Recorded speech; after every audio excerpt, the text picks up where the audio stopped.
Hey guys, you are watching your anime world. How are you all? Please support to subscribe this channel for watching new interesting stories. So in this video, we will see second part, what if Deku helped Pony become a better hero. Here is short summary. During an ordinary day at the library, Izuku has an unexpected encounter with an energetic young girl he'd come to know as Pony. Izuku offers to help after he had caused an accident he felt guilty about. In response, she asks him to help her study to become a better hero. He accepts naturally, but could there be more to it than Pony Tsunotori is letting on about? But before we start, if you want more stuff like this, then be sure to subscribe and like this video. And if possible, share this video with your friends. Now let's start the story. The next day, Midoriya was walking through the halls of UA looking worse for wear. Many students gave him a passing glance and seemed to be getting a little unsettled by how distraught he currently was. The heroes are going to need the next few days to investigate all of those Hasaikai facilities, and I can't talk about it with anyone at all. As he turned down the hallway with a look of frustration, his anger got the better of him and he slammed his fist against the wall. Midoriya, what's wrong? Is everything all right? The boy looked up in surprise at the voice he'd heard, only to see Itsuka Kendo from Class B looking at him with concern. Shame filled the boy at his lack of emotional control in public, and he let out a sad chuckle while rubbing the back of his head and offering the orange-haired girl an apologetic smile. Sorry, everything is fine, Kendo. Please forgive my dumb little outburst. I am just frustrated with things that have been happening lately. A tinge of fear shot through Midoriya as he looked directly into the girl's gentle eyes, and he recalled the importance of keeping a certain secret. She's too good at this. I feel like I could talk to her about anything, but I can't tell her about what's coming up. Knowing the threat in front of him, Midoriya endeavored to get out of there quickly and proceeded to walk past the girl. As he did, though, horror coursed through the boy as he felt a firm yet gentle grip on his shoulder. He looked behind him only to see a saddened and empathetic expression on the girl's face. If you want to talk, I am a good listener. You just look so upset right now. It hurts to see one of my fellow students in such a depressing state. For reasons he couldn't understand, his emotions started to spiral out of control. Now shaking in pure stress, he sat down as tears of frustration fell from his eyes and he averted his gaze, doing his best not to devolve into more of an emotional mess. I'm so sorry. Kendo, I can't tell you why I'm like this. It's classified information. I didn't want anyone to see me like this. The green-haired boy wiped away his tears and took a few deep breaths, trying his best to regain his composure. Kendo sat down beside him and quietly reached out, grabbing his hand much to his surprise. It'll be okay. You don't need to force yourself to tell me anything you shouldn't. Midoriya looked down in surprise as she gently rubbed his hand in a consoling manner while looking at him with an understanding smile. Forget too good at this. She's way too good at this emotional support stuff. Feeling much calmer now, Midoriya couldn't help but chuckle as he looked back at the girl with an appreciative smile. Well, do you have some time to talk, by any chance? There is something else you might be able to help me make sense of? The boy nervously asked. Kendo nodded while standing up and offering a hand to the boy. Of course, I have a really nice spot I like to go to and relax. We can converse to our heart's content there. Midoriya accepted the girl's hand and proceeded to follow her as he recalled the other matter that had been bothering him besides everything going on with Eri and Chisaki. Sometime later, Midoriya found himself past a small grassy hill and some bushes where a lone table sat under a bright, beautifully green tree at the edge of UA's property line. Kendo sat across from him, patiently offering her undivided attention. Midoriya sat nervously as he thought of how to approach the conversation he was about to initiate. Many doubts and uncertainties existed within him at that moment. Well, it's not my style, but I might as well just be upfront about this. Taking another deep breath, Midoriya wiped the nervous sweat from his forehead and faced the girl while trying his best not to say something he'd regret for one reason or another. Well, can you tell me what kind of person Pony is, at least what you think of her maybe? Kendo was slightly caught off guard by the question but could see the conflict in the boy's eyes. You have been spending a lot of time helping her study, haven't you? I must thank you for that too, even though our classes have that silly rivalry you never hesitated to help her out. The orange girl pondered the question for the longest time, leaving Midoriya a little anxious as he awaited her response. As Kendo recalled her time with the older blonde, she couldn't help but smile as she thought of Pony. Earlier this year, I was feeling really burnt out from the responsibilities that I had opted to take upon myself. No matter what I did, I couldn't shake this feeling of exhaustion, and my class seems to rely on me a lot as well. Guilt weighed on my conscience heavily because I didn't feel like I was acting like the person they could turn to. Midoriya looked at the girl anxiously. Those words seemed a bit relatable and he couldn't help but feel bad for her. It progressively worsened too, but I fought it, and fought it, and fought it.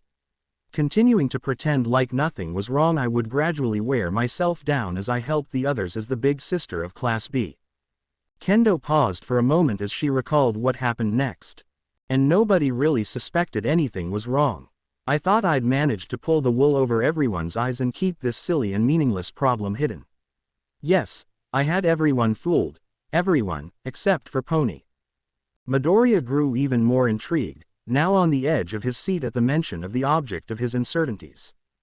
One day she confronted me, told me she could tell I was not my usual self, told me it hurt her to see me pushing myself so hard to be there for people and never taking the time for myself. As he heard this, the boy couldn't help but think back to one of the nights where she'd had him helping her study. The night where she'd challenged his ideology about heroes and insisted he hang out with her. Honestly, I couldn't tell if I was more shocked or touched, but she helped me recover from my burnout, took it upon herself to help those I couldn't, and insisted I take it easy for as long as I needed. And of course, we've spent countless hours just talking and being together, and that really made the world for me. Kendo grew teary-eyed as she recalled her time with perhaps one of her best friends in their entire class. A loving and nostalgic smile grazed the girl's lips as her gaze returned towards Midoriya's curious eyes. Pony is a really loving and forward person. I have no doubt she must have broken down some barriers between you two that most others wouldn't be able to. Made it possible for you to form one hell of a friendship with her. But, now it's time for me to ask of your perspective. Why did you want to know what I think of her? Midoriya was caught off guard as the doting and nostalgic look on Kendo's face was replaced by an intense and curious gaze that wouldn't be satiated until she'd been given her answer. It took some time for him to cycle out his thoughts and think of how to approach the question. Kendo continued to stare in curiosity as he nervously rubbed the back of his neck. Well, she's been really affectionate lately. One day, she even, she slept with me. Kendo's face turned beet red at the sudden bomb drop Midoriya thrust upon her, but even he was blushing in embarrassment and felt as though he just wanted to die after admitting it. When you say slept, you mean like, you guys, well, you know. What? No, I mean slept like in the most literal and nothing more to it than that type of way. I swear we didn't do anything pervy. Midoriya yelled out defensively while waving his arms in a sporadic manner as his face turned redder than it already was. Kendo remained silent after he elaborated and felt her heart resting at ease as she tried to process the situation. Well, anyways, as I was saying, I guess. The orange girl looked at the embarrassed boy who seemed to opt for continuing to explain before he died of shame. Basically, she's been really affectionate, not afraid to touch me even in public. And I have never had a friend this open and supportive, but I'm kinda uncomfortable with it and don't really know how to interpret her behavior. That's why I asked you about her, to help me understand what kind of person she is. Kendo looked at the boy with a sense of partial realization, although her own lack of clarity inhibited her from fully connecting the dots. For this reason she refrained from giving him a conclusive response for a little while longer. There's something you should know. Midoriya looked back as he finally heard her speak up again. However, he was a little unnerved by the conflicted look in her eye. Everything that I have told you about Pony is completely and inarguably true, and I do genuinely love and care for her as a close friend, but I often feel like there's more to her than she lets on, something deeper than this kind, caring, and emotionally intuitive person. Kendo's face turned to one of confusion and uncertainty, and for once she'd actually mirrored the boy's nervousness. But, The thing is, I couldn't begin to fathom what she could be hiding, if there even is anything deeper to her than she seems. Maybe that is the real Pony Tsunotori, just a doting and kind girl with an endless supply of love to spare. Midoriya was now more intrigued and unsure than he'd ever been, but he couldn't pry his ears away from what he was hearing. Kendo then seemed to feel a tinge of guilt as she continued to speak. I don't mean to speak ill of a friend, but I always found that aspect about Pony to be a little creepy. The boy seemed as troubled as Kendo now as he soaked in the knowledge that he just heard. From there he would only become more contemplative and thoughtful about what she just said. Kendo let out an exasperated sigh as she leaned forward, taking the boy's hands in her own and giving him a supportive look. Don't let what I told you influence your decision on how to progress with Pony further. I urge you to think of everything you two have been through so far and weigh the experiences against each other. Then and only then should you decide on whether or not you want to remain friends, or go down a different path. Midoriya nodded in understanding and pulled away before standing up and offering an appreciative smile. I will. You've given me so much to think about, Kendo. Thank you for that. Feeling as though an oppressive weight had been lifted from his shoulder, Midoriya took his leave, feeling as though things are finally clear regarding his friendship with Pony. Kendo watched the boy leave with a hopeful smile across her face. I wanted him to understand exactly how I feel about Pony, so I told him and did my best not to mislead.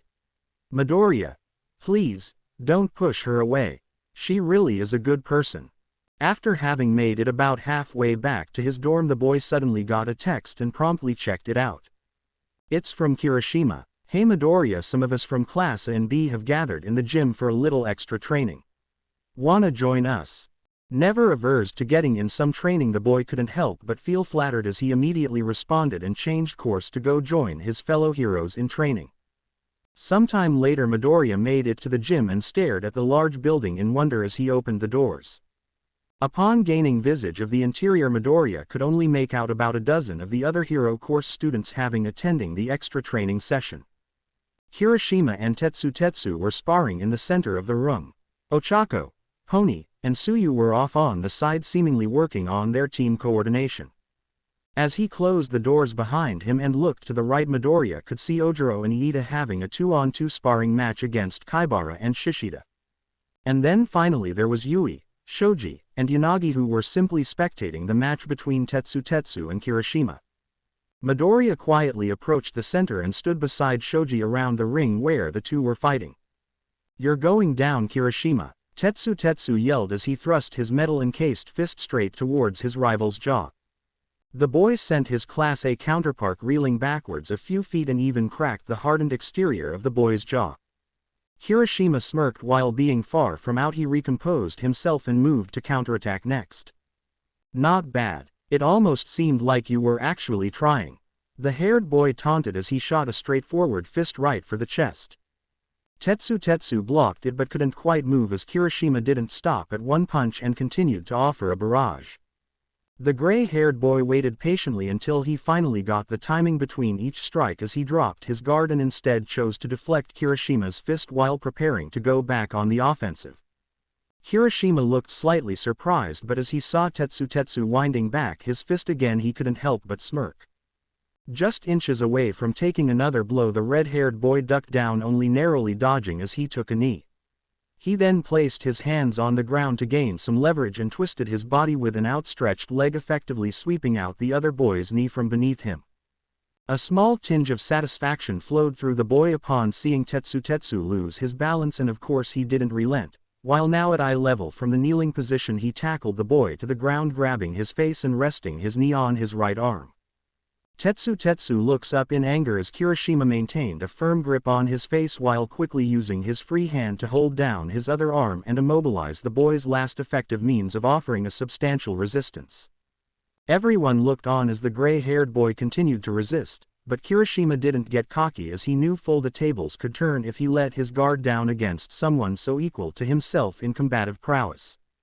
Eventually his patience would pay off though, as his fallen foe tired out and slumped to the ground, deactivating his quirk with a dejected sigh.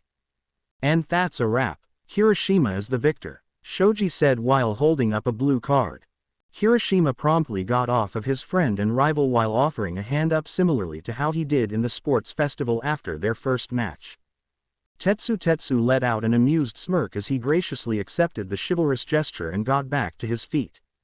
That was amazing. You've really been working on your combat skills, haven't you, Kirishima? Midoriya yelled in praise as he ran up to his red-haired classmate. Kirishima turned his attention towards his green-haired friend and looked to the side with an embarrassed chuckle. I don't know. I just saw that move on an old action cartoon the other day and thought it'd be cool to try in a fight. Definitely gets me pumped up just thinking about using more cool moves like that though. The boy responded, getting more excited near the end. The other 3 spectators of the match soon followed Midoriya's lead and approached the group of boys. Hi, Midoriya. Midoriya turned his head towards the quiet voice he just barely heard and was faced with a meek-looking gray-haired girl who seemed to have a slight blush on her face. Oh hello, it's Yanagi, right? The girl squeaked in embarrassment and hid behind one of her friends, causing Midoriya to feel some sense of confusion and bewilderment. Yui tilted her head and silently glared at the girl over her shoulder while Yanagi submissively peeked out from behind her stone-faced and emotionless classmate. He's so spooky. I love it, she internally squealed while staring at the boy. Midoriya shrugged it off, only feeling more confused. He decided to pay it no mind. Izuku, I'm so glad you came to join us. The boy turned, hearing a familiar stomping-like run. He steeled his resolve and turned towards the voice with a look of determination. Not this time. I'm prepared. A gleeful pony was charging at him as she had many times in the past. With an affectionate and blindingly optimistic smile across her face, she jumped at her friend, violently hugging him.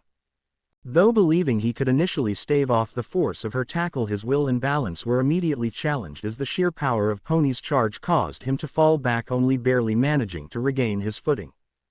Let's do some super intense quirk training together, Izuku. Pony put just a little more weight against the boy's top half, finally toppling her friend to the ground as she landed on him yet again. Midoriya scratched his head as he stared at the deceptively powerful girl in bewilderment. Is her quirk really a horse mutation? It seems more like a bull with those charges of hers. Everyone just chuckled at the sight of the horn user tackling Midoriya to the ground while he just stared at her. I urge you to think of everything you two have been through so far. Kendo's words echoed in the boy's mind as he started to look back on all the time they'd spent together since their encounter at the library. An awkward silence filled the air as Midoriya's thought-filled eyes were unintentionally fixated on Pony. The girl only stared vacantly with a clueless smile. Nearly everyone seemed confused as the two just stared at each other, neither one moving an inch. As the boy remembered it all, one particular thing came to the forefront of his mind. She saved my life when I myself needed a hero most. The boy grew slightly teary-eyed as he stared at the blonde on top of him. Pony noticed, and her happiness was immediately replaced with worry and concern as he looked to be on the verge of crying. Before she could speak up, the horn user yelped in shock as he suddenly grabbed her, bringing the girl into a very much unexpected embrace. How could I have taken that for granted? How could I have failed to realize how lucky I am to have such a friend? Everyone seemed to look down at the two, sharing Pony's concern as they saw the pain in the boy's tear-stained eyes. Midoriya, are you okay, man? Hiroshima asked in concern. The green-haired boy only tightened his grip on the girl in his arms as a sad smile formed across his face and he wiped the tears from his eyes. I am now. In time he eventually let go, much to Pony's disappointment, and looked at the girl with a rather emotional expression. That sounds like a great idea. We should get started with training immediately. Pony gasped in surprise as she stared into Midoriya's eyes and saw a burning passion and determination within them. Seeing his own drive to succeed, she simply smiled ever so confidently as she got off of the boy with a renewed sense of determination. Yeah, let's do it. As the heroes looked over to where Ochako and Tsuyu were, they proceeded to head towards their friends and see how they could work together to improve their abilities. Hey now, I hope you ain't forgetting about us, Midoriya. We're all in this together. The boy looked back towards Kirishima and Tetsu, both of which were looking pumped up and ready for an intense workout. Let's do it, Midoriya said with full confidence and looked back at his other friends. Ochako and Tsuyu were combining the attributes of their quirks to form team attacks. The brunette would disable the gravity around small objects as her frog-like friend hit them with her tongue, and Ochako would try to time the deactivation of her quirk to create the effect of a high-speed projectile attack. So far results had been mixed at best, but they seemed as determined as ever. As the four students watched Tsuyu's progress from afar, Midoriya looked over at Pony and then at Kirishima and Tetsu and recalled their intended task. The one he could speak nothing about in public. And for once he didn't feel too terribly anxious to face the future. I have all these amazing friends by my side. I can't entertain the idea of failure with those kinds of odds. You ready, Midoriya? 'Cause here I come. Kirishima charged at his friend full force, ready to attack without an ounce of hesitation. Midoriya on the other hand prepared to defend himself against the assault, knowing full well he couldn't beat Kirishima at his own game and had to create the right opportunity.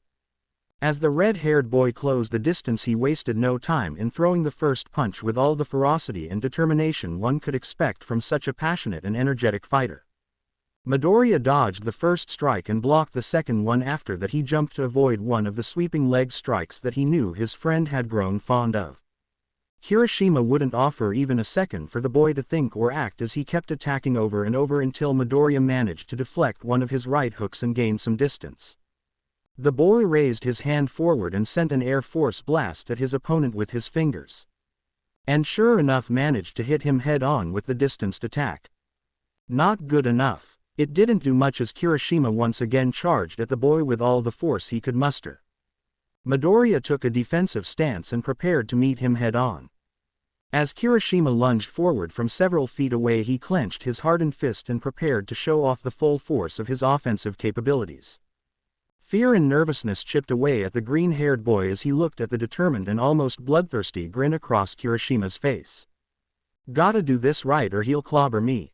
Stealing his resolve, Midoriya ducked down a little to evade the brunt of Kirishima's assault. He was surprised to see the red-haired boy follow up by trying to knee him in the face, but manages to block it through pure reflex. Not wasting any time, Midoriya grabbed the boy by his hip and left leg while struggling to maintain his balance for a second. Though he succeeded in the following moments and with all his strength flipped Kirishima over his head and out of the ring. Midoriya turned back and looked behind him with a surprised expression.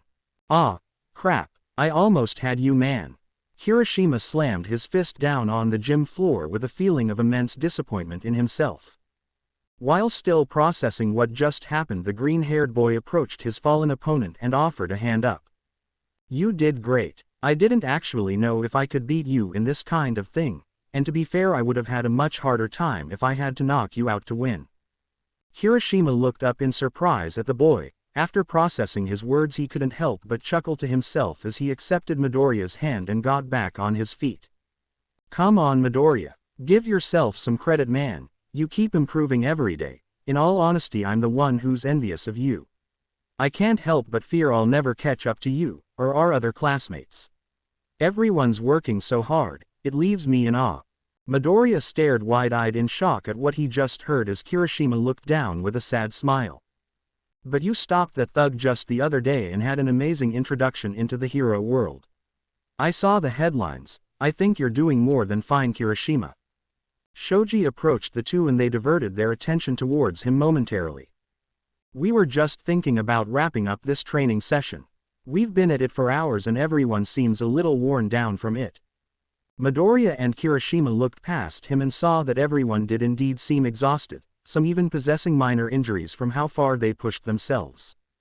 Tsuyu and Ochako were on the bench slamming down some bottles of water. Yui and Pony were panting heavily as they rested nearby, and Tetsu just outright passed out after coming down from one of his many adrenaline rushes. Guess you're right. Rest is an important part of being a hero after all, Kirishima said as he looked away from them. Shoji nodded and walked past the two, only briefly looking back. See you back at the dorms then. After the masked boy left, Midoriya was surprised to see dome of their training partners coming towards them. You guys were on fire. Just watching you filled me with adrenaline. Ojiro said in awe and respect for the two. Indeed, I do believe you two can serve as shining examples for the rest of our class to follow along the path of greatness. Iida added. Midoriya chuckled at the praise as he plopped to the ground and let out a huge sigh upon finally being able to relax after such an arduous workout session. Thanks guys. Though even if that's true, I honestly think everyone in our class has the capacity and talent to take on the role of a leader and inspiration. Ojiro and Iida were both slightly surprised to hear such a remark, but one could see in their eyes it meant a lot. Well, thank you. All I have is my tail though, and I don't fancy myself much of a strategist. Still, I try and give it my all every day, and I'd rush to any of my friends' sides if need be. Ojiro said as he reflected on his growth with a dissatisfied look across his face. Kirishima soon sat down much like the green-haired boy before and looked up at Ojiro with a confused expression. I don't know man. That sounds plenty like leadership material to me. I mean, just look at All Might and Sir Night-Eye for example. The tail hero tilted his head in confusion while gesturing for the red-haired boy to finish what he was saying. Well, All Might doesn't come off as super smart in the straightforward sense. He relied on his brute force and physical abilities to get the job done, but he has decades of experience as a hero. Because of the hope he inspired and that experience in hand, one could hardly call him stupid. Kirishima explained. Ojiro and Iida both sat down across from their friends as the tail hero looked on in curiosity and intrigue. Sir Night-Eye on the other hand is nothing like All Might. He thinks and plans in ways a simple guy like me could never fully understand, but he can't do the things All Might could. So he makes up for it with his own strength. The tail hero seemed deeply contemplative as he listened intently and grasped the point of which his friend was making.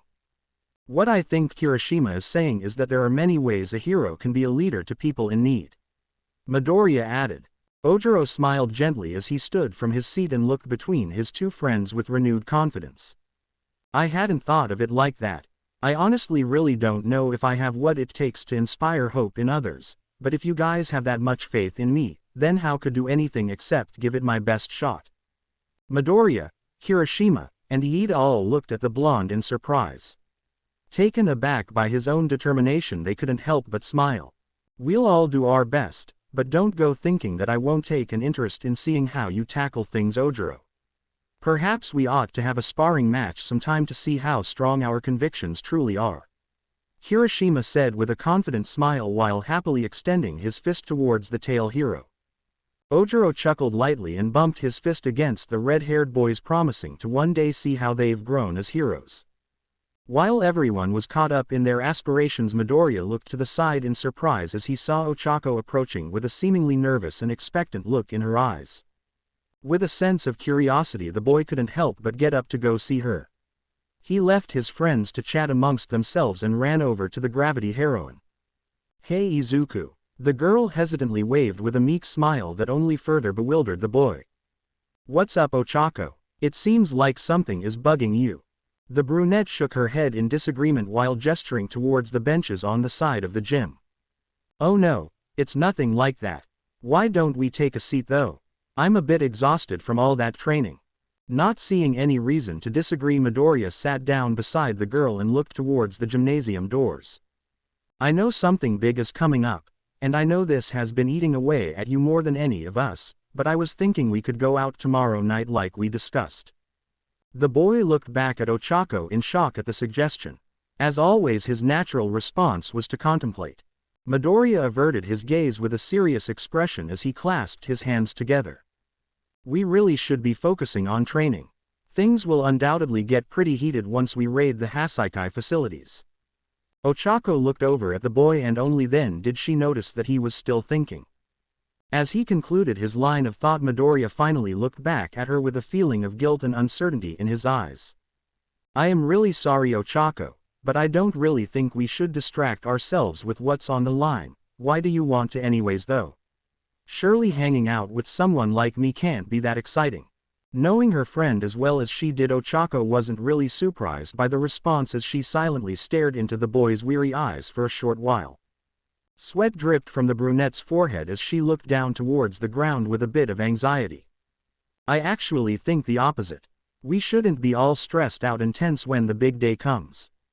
Midoriya looked on in surprise, not expecting such a response given her own devotion to the hero course. It'll make it harder to keep our composure if we're frustrated and stressed out, just one night. Let's try to forget about all these problems and have a little fun. After that we can focus on our hero duties again." Still not sold, the boy could only look down in conflict as he thought of her words and then of the Hasakai.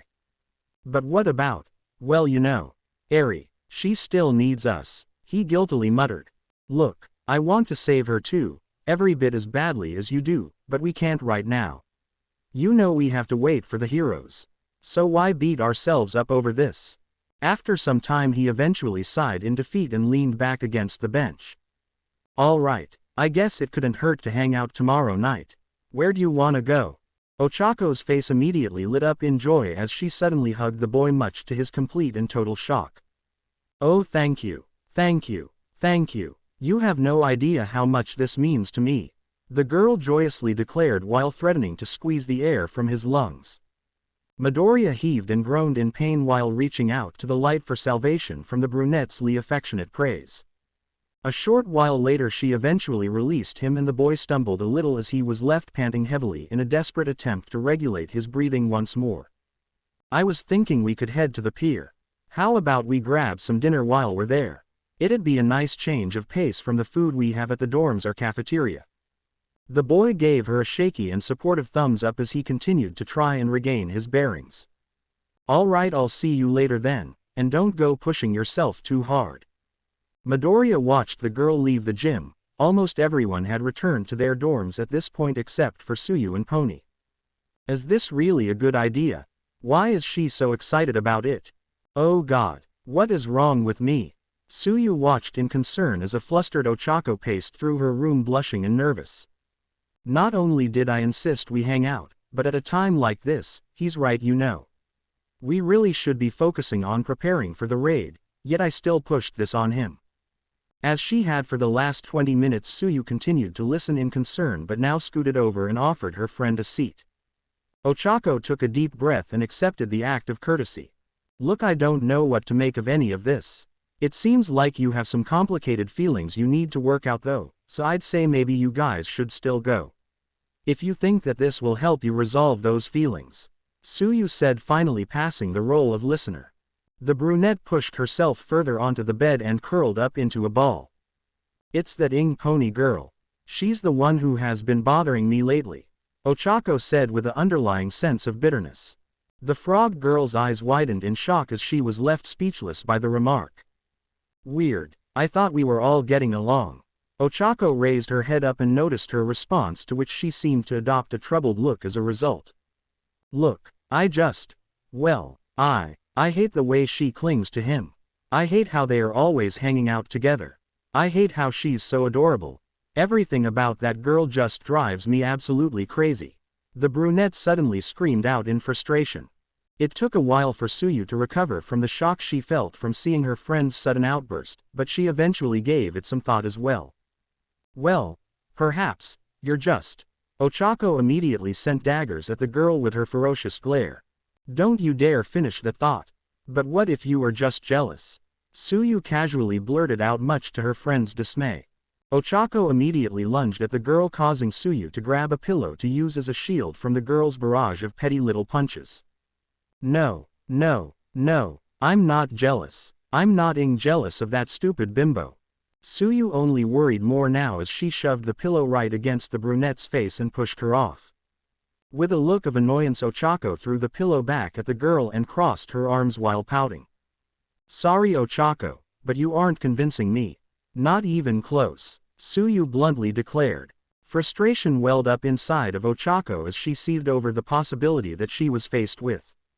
Much to her surprise though, Tsuyu gently caressed the girl's hand and flashed her a sweet and supportive smile. It was more than enough to calm the gravity heroine's nerves. "Forget about Pony and the mission. For now, I think this is something you have to do. Just sort these feelings out before they overwhelm you and dull your heroic intuition." "Okay." Ochako grew teary-eyed and immediately hugged the frog girl. "Thank you. You're the best, Tsuyu." Though initially caught off guard, Tsuyu smiled and hugged the girl back. "Sure, no problem." Midoriya was once again on patrol with Mirio. They had the day off from school, but work studies never rest. The two walked along the streets of the city as always while diligently observing their surroundings in search of a possible crime. Well, do you have any ideas? Mirio looked up at the sky while stroking his chin in thought. After the longest seconds of the younger hero's life, Mirio turned to him and offered an ever so reliable shrug. Sorry, I got none. Villains make sense to me. Always have. Women though, I'll never understand them. Midoriya let out a dejected sigh as he let his shoulders slump down. Okay, thanks anyways Mirio. The two heroes turned the corner and briefly checked the alleyways for disturbances, though as before there were no villains were currently active. You said she just randomly invited you out for the night. You also said she has been acting weird the last couple of days. Do you think something might have changed? Midoriya looked at the boy in realization that he may be onto something and gave it some thought. He recalled everything that had happened as well as his personal history with Ochako and understanding of her character. After coming to a conclusion, he confidently turned towards Mirio without a shadow of a doubt in his mind. I have no clue whatsoever.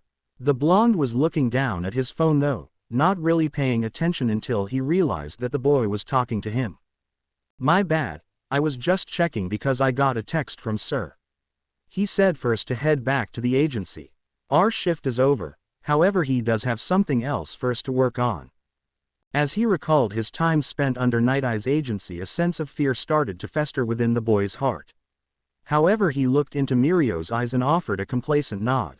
Now with a new destination in mind, Midoriya and Mirio headed outside of their patrol path and began their journey back to the agency.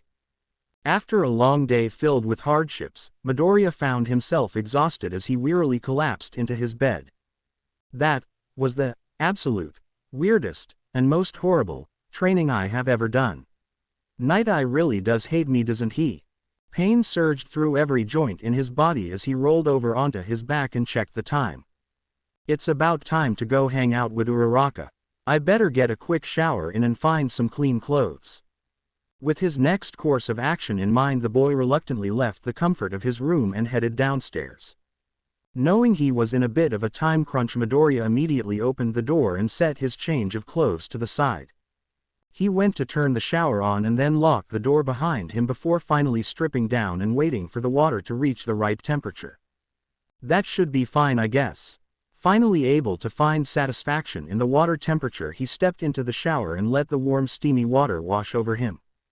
Midoriya let out a sigh of relaxation as the stress and pain of training practically melted away over time. But even so, there was always something to trouble the boy. Why are we hanging out tonight?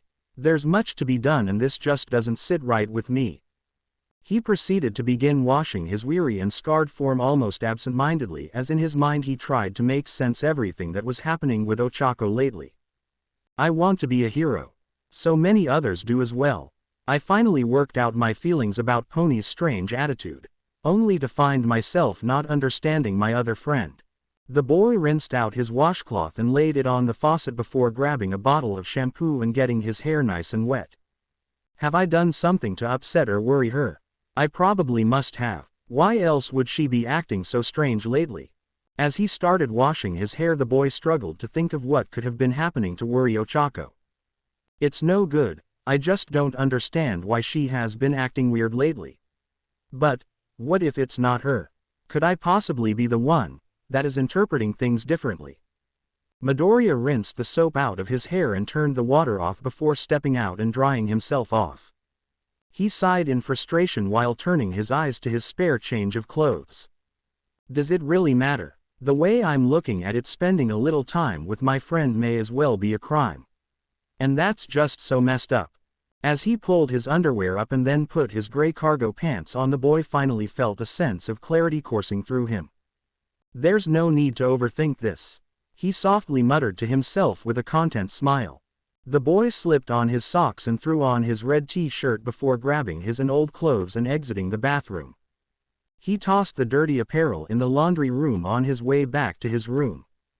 And when he finally got there, the boy simply slipped on his shoes and sent Iida and Suyu a text before closing the door and heading out.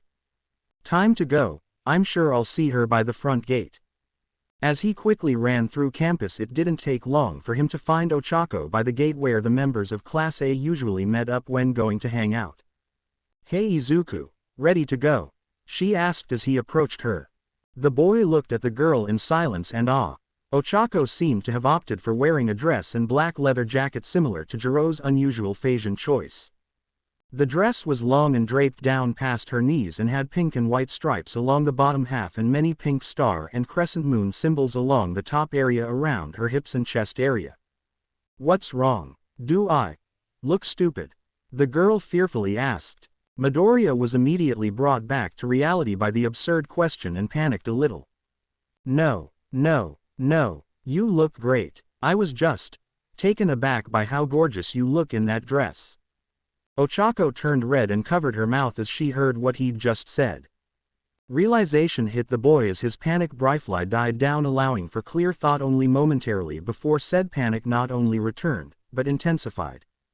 "I am sorry. I swear I didn't mean to make this weird," he shamefully blurted out while promptly looking away and blushing just as his friend before him was. A few moments later he was surprised as the brunette grabbed his hand and he calmed down a bit before hesitantly looking at her. "It's okay. Let's just go, shall we?" The boy meekly nodded and followed along as they left the campus behind. Later on, Midoriya and Ochako had made their way to the pier. The two stared on in stunned amazement at the breathtaking sight before them. "It's amazing," Ochako said in awe. The sun had long since set, but even so there were countless people enjoying their time at the eternally lively attraction. The stars twinkled in the moonlight above them while the waves of the nearby sea offered a calming background sound. The two passed through the front archway, which held a neon sign atop it that simply said Hakata Pier. Many stalls lined the sides of the boardwalk, each of them either offering some sort of game to play or delicacy to consume. And near the back they could make out perhaps the most popular part of the pier that had always drawn in so many at all hours of the day.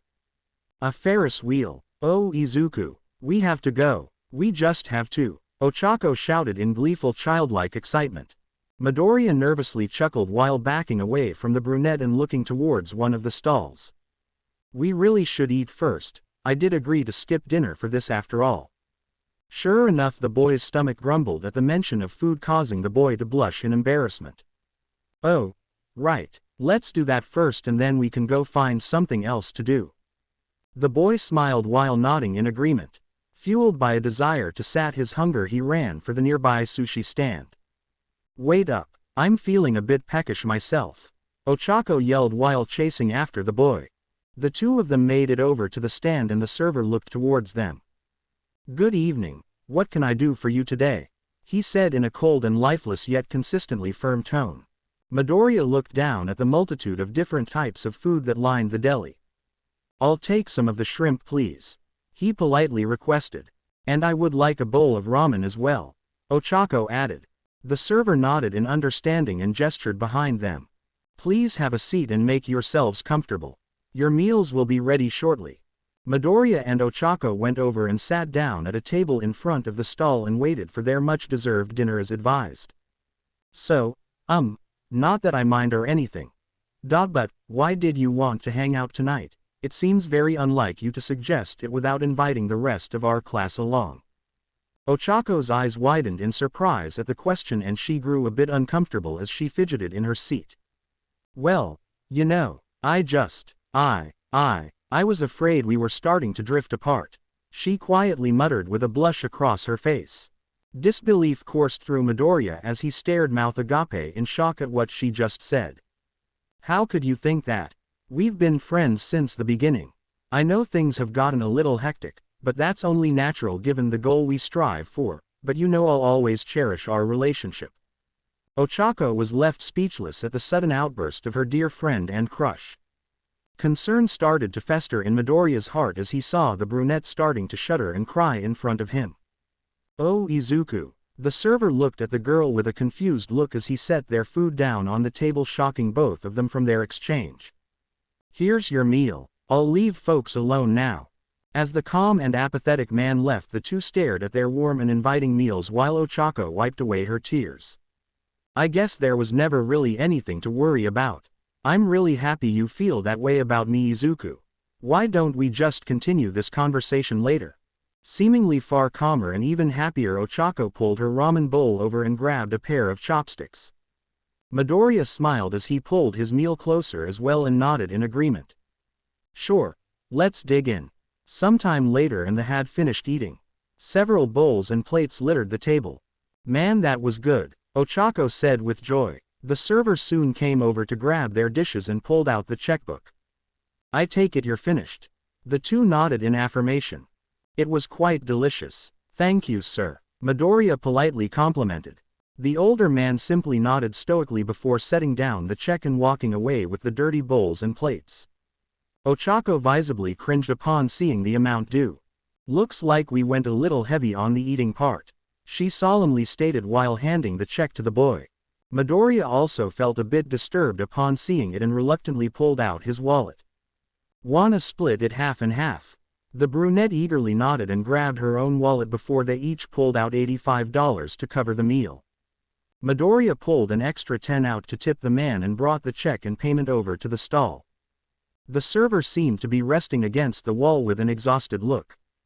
Here's our payment, sir. I would also like to tip you for your fine service tonight. Wearily opening eyes, the man slowly shifted towards Midoriya and he reached out to take the payment while disregarding the tip.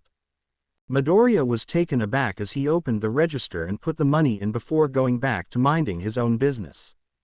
Hey, I said I wanted to tip you for doing such a wonderful job. The boy yelled in annoyance. Though slow to respond, the server eventually glared at the boy. His cold, intimidating glare immediately struck fear into the deepest depths of his heart and quelled the hot-blooded passion that flowed through his veins. You keep it. I don't deserve such generosity. The boy could only gasp in horror at what he'd just heard. What? No, you do. You served us such delicious food and you were courteous and tactful when taking our orders. Please, just take my money, the boy said while pushing the money forward once more. The now annoyed server raised a brow in confusion while staring into the boy's eyes for a good long while. As it became clear to him that the boy was deadly serious about this, he let out a sigh of exasperation and got up to take the money. You're a strange one, but I suppose a good-natured boy all the same. Thank you, he said venomously with a fake smile and forced empathy while pocketing the tip. Midoriya's nerves immediately settled upon eliciting the desired reaction from the man. No, thank you, sir. I sincerely hope your evening goes well. The boy proceeded to turn and walk away while the server merely returned to his seat and resumed a resting position. Ochako noticed her friend coming back and went to meet him halfway with an excited gleam in her eye. Look over there. They have ring toss. We just have to play it. Before he even knew it, Ochako was dragging him along to the game stall where a smug-looking operator was sitting nearby. Ah, hello folks. Care to play a round or two? He asked with a charismatic and welcoming tone that heavily contradicted the demeanor of the last peer employee they'd interacted with. Ochako nodded enthusiastically while pulling out her wallet. It'll be $2 for every 3 tosses, the operator said while holding his palm out. Without hesitation, the brunette slammed the money into his hand and grabbed a ring. I'll only need one, she confidently declared. Focusing all of her strength and precision into a coordinated throw, she let the ring fly towards the rusty cut-off rebar sticking up through the ground. Well, I guess 2 is fine. Once again she grabbed a ring and prepared herself for another toss. Just as before, Ochako got into a throwing position with a confident smirk and let the ring fly once more. Okay, 3rd time's the charm. With her confidence turning into confusion and frustration, the girl gripped the 3rd ring and tossed it just as she did before. Sorry kiddo, no compensation prizes here, but you're welcome to purchase as many chances as you desire. Ha, the operator said with a sleazy grin. Now infuriated and determined to win, Ochako haphazardly threw the money at the operator and prepared for another round. What the? Ochako leaned down in exhaustion and rage as she watched her 70-second toss miss its mark. The operator leaned back against the stall while sipping on his fountain drink and casually and absent-mindedly extended his hand to accept another $2 from the girl. Midoriya sat on the side with a look of boredom across his face. Your girlfriends are, don't you know that these games are rigged? The boy was roused from his monotonous trance by a voice behind him. He turned around to see a kid in a blue hoodie and black sweatpants with tan hair that had to be only a few years younger than him. What do you mean? He asked in confusion. The kid pointed towards the ring with a look of indifference. Look, the rings are weighted, just heavy enough to always slightly fall short yet light enough so the thrower never notices. Midoriya looked over in shock before rushing to his friend with a fearful concern. He grabbed Ochako's hand right before she was about to pull out another $2. We need to go, Uraraka, before you waste any more money. The brunette furiously shook Midoriya off and looked over at him. No, Deku, I'm gonna win this, she said with her mind fully made up. Equally undeterred, however, the boy pulled her close and whispered into her ear. Ochako's eyes widened as she looked at the operator and grew slightly offended. So that's how it is. With a suspicious glare, she walked over to the shady man and pulled out another $2. With a coy smile, he eagerly accepted the money and allowed her another shot. What an idiot. Most people would have given up ages ago, but who am I to complain about more free money?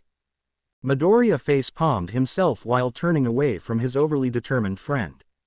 Once more Ochako got into a throwing position, though this one was more lax and allowed for more movement outside of the toss itself. As she let out another toss, the girl quickly composed herself and discreetly put her hands behind her back so she could deactivate her quirk. The operator's jaw would have dropped to the ground had it not been attached to his skull. Well, I won, so pay up, loser. With a look of seething fury, the operator begrudgingly pulled down a giant fluffy stuffed wolf and gave it to the girl. Will that suffice? He said while gritting through his teeth. Ochako nodded confidently while sticking her tongue out at the man and turning to leave. How did you do that? Midoriya asked in shock. The brunette offered him a cheeky grin as they walked away from the stand. Can you keep a secret? Midoriya eagerly nodded with curiosity. So can I. The boy dejectedly slumped down in disappointment upon hearing this. As the operator watched the two brats walk away, he looked over to see the kid in the blue hoodie coming his way. All right, Dad. Someone finally beat your lame ring toss setup. Will you get a real job now like you promised? The older man sighed as he walked over to the back of the stand and cut the power. Pack it up, Kusotere. Let's just go home now. Much time passed and the two finally made it to the Ferris wheel. Finally, I think I was looking forward to this part the most, Ochako said while looking up at the beautiful and towering contraption. Midoriya went up and paid for two before the Ferris wheel operator opened the door to the next available compartment. As they waited for the rest of the passengers, Ochako looked out to see the illuminated pier from the other side. I am really glad we came. I can't remember the last time I had this much fun. Midoriya was surprised as the brunette turned to face him with a sweet and endearing smile. Me too, the boy quietly said in a happy trance. Finally, after some time, the Ferris wheel was packed and as such began its next rotation. The two were surprised as it initially jolted and the motion took a minute to get used to, but as they got to the top, Ochako and Midoriya were both completely and utterly mesmerized. One could see the entire pier from up there, along with the clear and starry night sky and the rustic charm of the wooden platform and the many colorful lights that gave it the lively atmosphere that it was so popular for. But their awe quickly turned to bewilderment as they saw strange electrical currents traveling throughout the entire pier. What is that? Ochako asked herself in confusion. Down and far from the two heroes, a cold wind blew through the pier, causing the old boards to groan and creak. Clad in a white tank top, light orange hoodie that was only half zipped up, and baggy beige sweatpants, Pony looked down from her binoculars in shame. As she recalled the joy-filled smiles of Midoriya and Ochako while they happily played together throughout the night, that shame morphed into a bitter scowl. The horn user slowly turned around and proceeded to leave the pier while casually throwing the binoculars into the sea. What is happening? Midoriya asked himself as he looked down in fear and concern. Several bolts of lightning crackled and snapped throughout the pier, causing many of the civilians to recoil in fear. Much to Midoriya's shock, though, the lightning started to gather together in a very strange and unnatural manner. Shit! Use your quirk quickly, Uraraka! The boy shouted aloud as a large electric attack was shot at the Ferris wheel, forcing it off balance.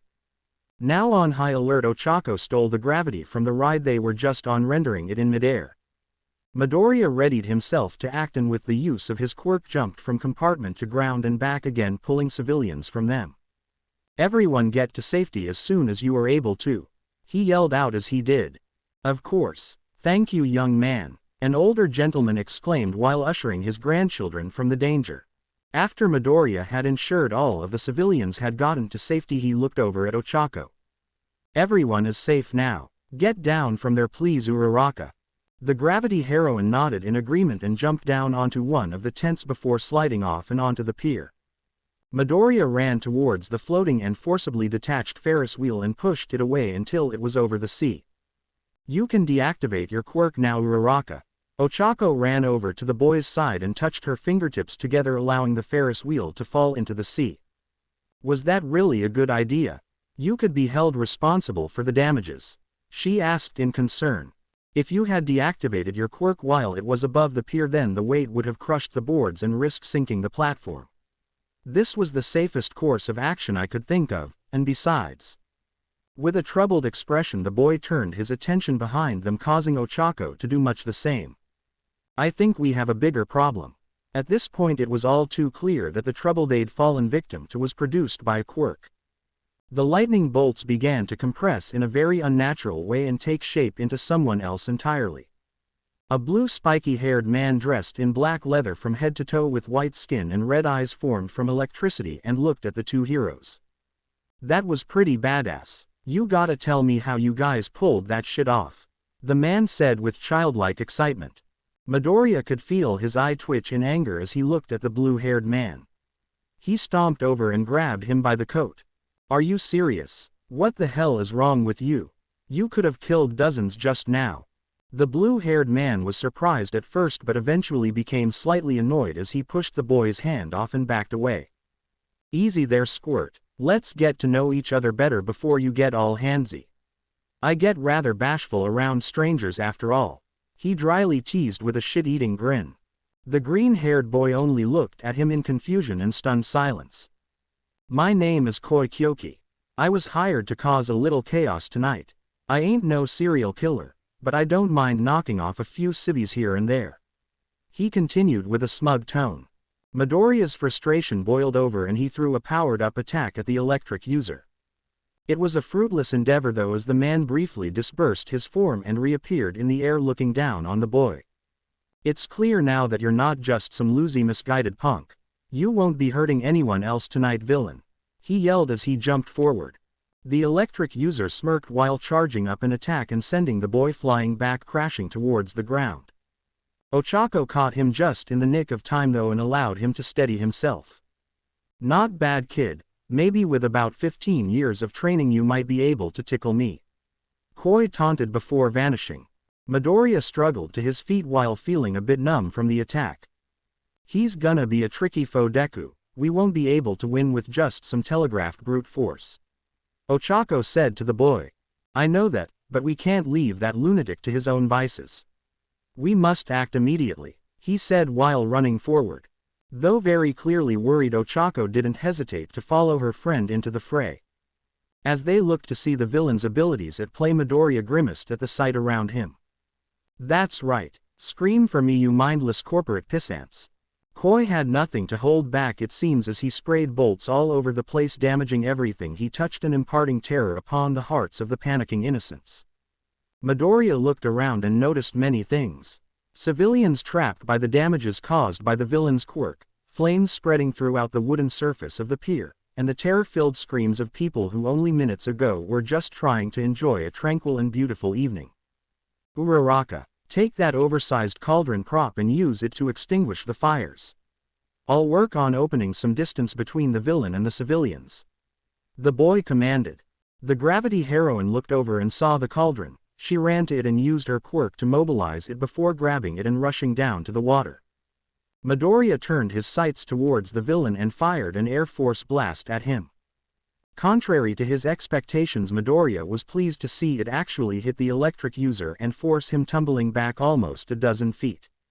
That's good. He has to consciously act or react in order to disperse his body throughout the environment. Koi grunted in pain and looked to find the wise guy with the balls to do such a thing. He soon found his gaze fixed on the young hero once more. Not bad, kid. You're like me, aren't you? A bit on the crazy side. The villain cackled as he prepared another lightning blast for the boy.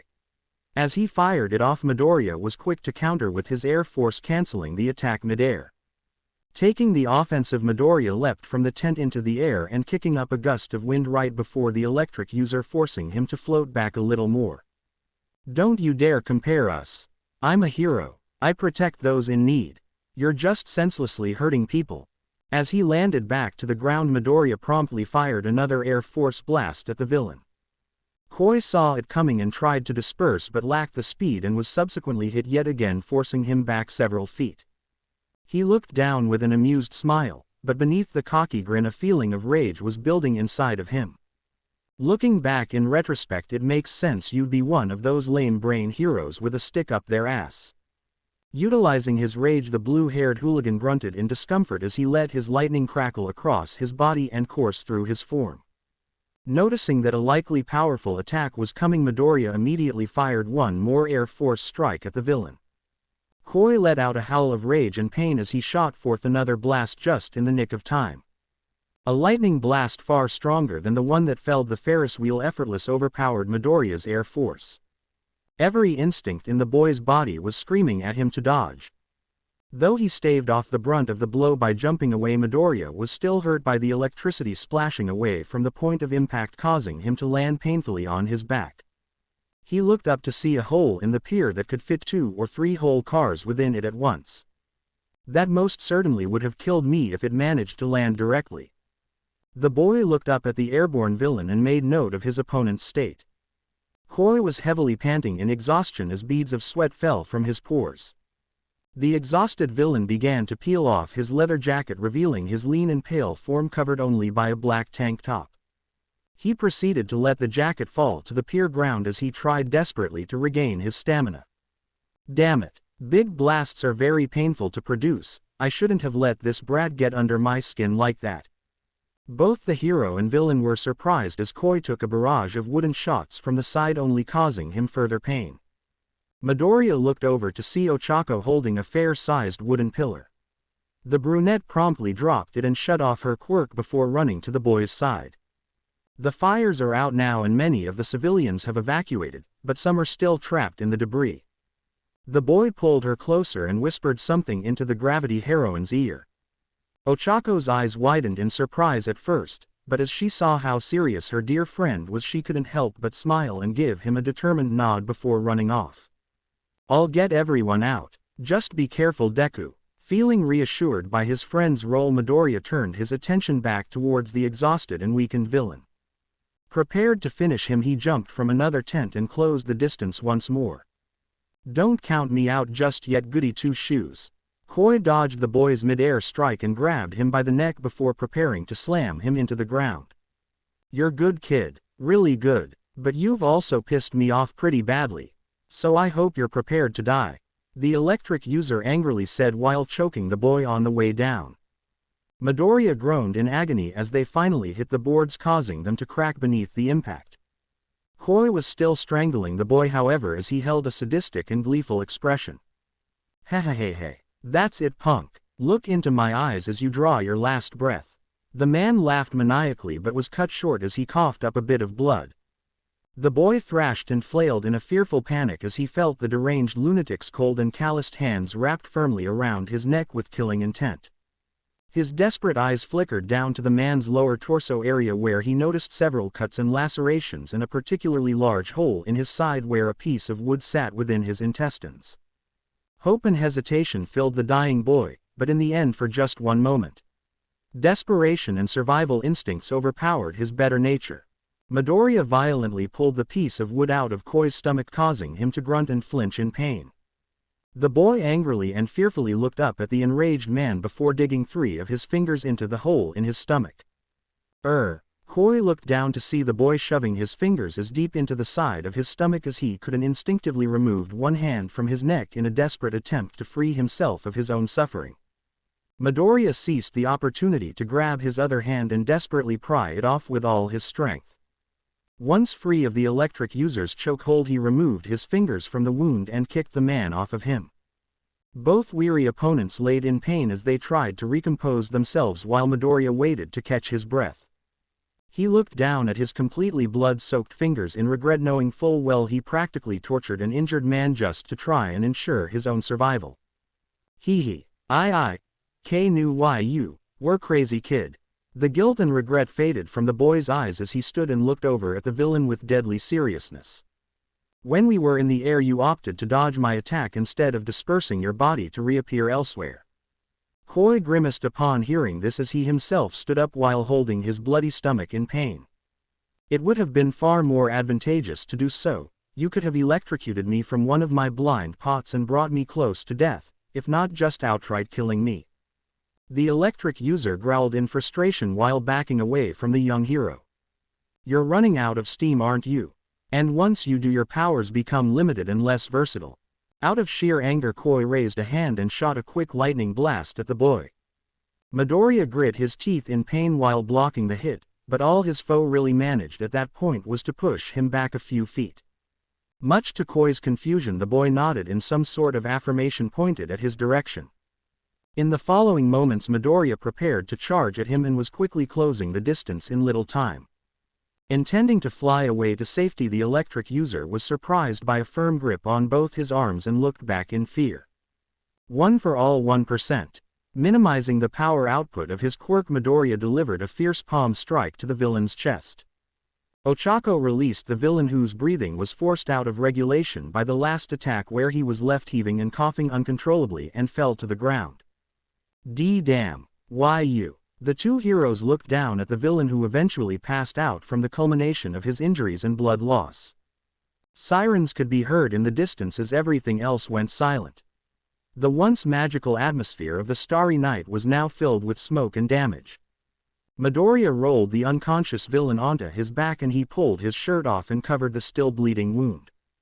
Get to the entrance quickly. Bring one of the paramedics over as soon as possible, he said in a quiet and somber tone. On it. Ochako quickly ran off to get help as soon as possible, leaving Midoriya alone with the unhinged electric user. What? Hap. The villain gradually woke up and was interrupted mid-sentence by his own coughing. Try not to speak, you're at serious risk of dying from blood loss. Koi looked up in confusion as he heard a familiar voice. He was met with the sad green eyes of the same boy he'd nearly killed.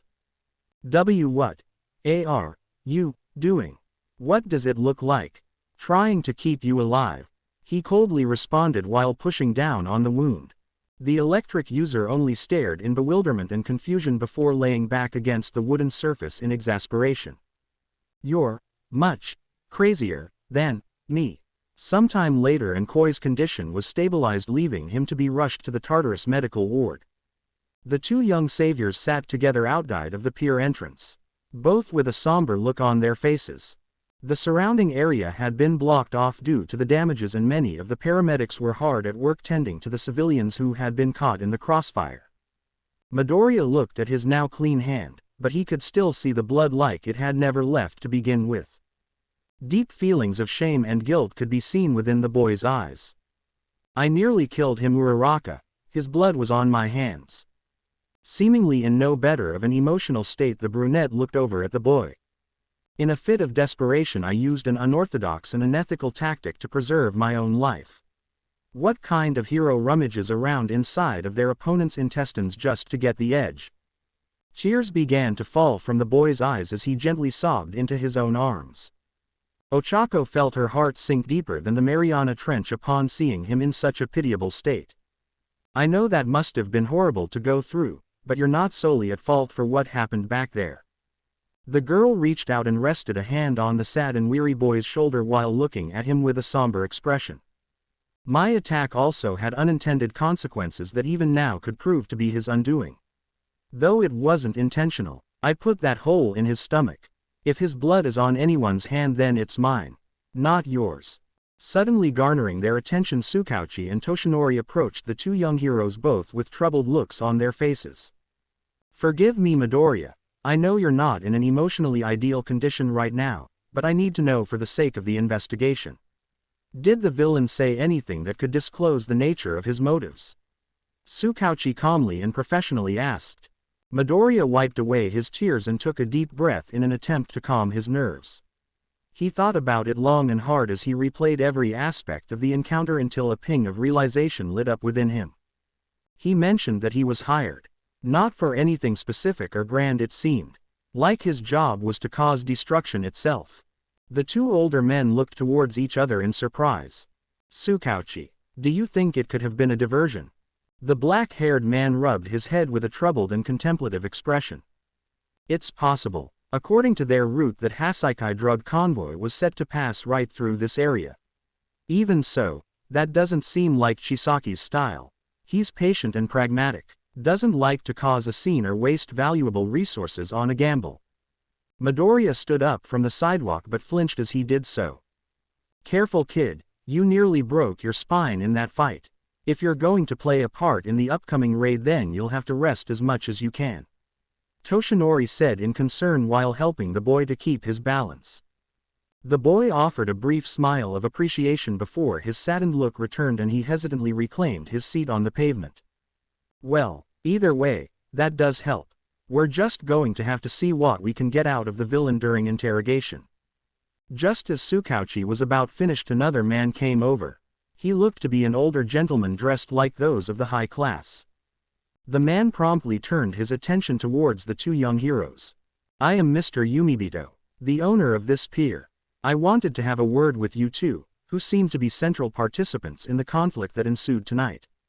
Midoriya and Ochako gulped in nervousness and fear as they expected the worst. We're so sorry, sir. I swear we only wanted to help. Please be lenient in the punishment, Ochako desperately begged while clasping her hands together in front of her. One would surely expect that the business owner in question would be furious, and given the mont's stern expression it seemed all the more likely. I can't thank you kids enough. You've no idea just how grateful I am. The owner bowed in respect as Ochako had just started rambling on but was silenced by her shock in an instant. But we didn't exactly help mitigate the damage all that much. Are you sure we're worthy of your gratitude? Midoriya asked nervously. Oh, absolutely. Had you heroes not been here at the right time, then that chaos-worshipping scoundrel would have surely been able to kill dozens and destroy the pier in minutes. The man insisted. The older gentleman reached into his lavish coat and pulled out two plastic card-like slips. Here, I want you to have these. Lifetime passes that will give you free entrance to my beloved pier. I know it's not much, but please regard them as a token of my appreciation. Midoriya remained uncertain as to whether or not he was deserving. He was about to give it back when he was met with the owner's sad-looking puppy dog eyes. Not having the heart to demoralize the poor guy, Midoriya reluctantly forced a smile and accepted the gift. We'll be sure to come back once you've finished the repairs and held the grand reopening, the boy said as he caved. Splendid. And please let me thank you once more. I sincerely hope you young heroes have a smooth recovery, but I have much paperwork and calls to make in order to get the repairs underway. Ta-ta for now. The owner waved while walking away and leaving the heroes alone for the time being. Well, you kids are free to return to UA now if you wish. I only had that one question, Tsukauchi said while also leaving. Toshinori looked down at the kids with a concerned frown across his face. I have never seen either of them this glum. Just what exactly happened back there? The blonde man reached into his pocket and grabbed his keys before turning to the two and unlocking his car. Come on kids, I'll drive you back. Midoriya and Ochako nodded in understanding before standing up and getting into the vehicle. As Toshinori started the car and proceeded to drive away, the boy leaned back in the passenger seat, letting out a pained and exhausted sigh while closing his eyes as he waited for them to get back to UA. Midoriya and Ochako were on their way back to UA, escorted by Toshinori. The boy was still pretty shaken up over what had happened at the pier. Ochako had fallen asleep in the back and Toshinori was focused on the road. Even so, an oppressively glum atmosphere filled the car. All might. The blonde was surprised as he heard the boy speak up. After nearly a half hour of dead silence, he looked over to see Midoriya meekly staring at him. Have you ever been forced to do something you regret, to a villain in the midst of a heated battle? Toshinori looked deep into the boy's eyes while troubling feeling clenched his heart upon hearing the question. The blond man looked away and gave it some thought. Back when I last contended with All for One, that was the fight I incurred the injury to my stomach that limited my abilities, but I didn't leave without inflicting some scars of my own. Midoriya stared intently at the man as he listened to every word. You noticed the mask he wears, didn't you? Yes. How could I forget? He said more so to himself as he recalled the horrible night where they ultimately failed in detaining the League of Villains due to the tyrant's interference. The more the boy thought about it, the more it became a troubling prospect. During his internal conflict, Midoriya looked over at his aged mentor. It's a breathing respirator. Toshinori clenched the wheel in frustration as he recalled the first time he'd ever defeated the evil tyrant. All Might. What exactly happened on that day? Midoriya fearfully and reluctantly asked. The car went silent once again. All Midoriya could feel was the accelerated beating of his heart as he saw a look of despair and guilt across the blonde's face. Don't get me wrong, kid. All for One is a true monster. A blight upon society. But that day, well, let's just say I'm not proud of what I did to him. The man said with guilt laced deeply in his voice.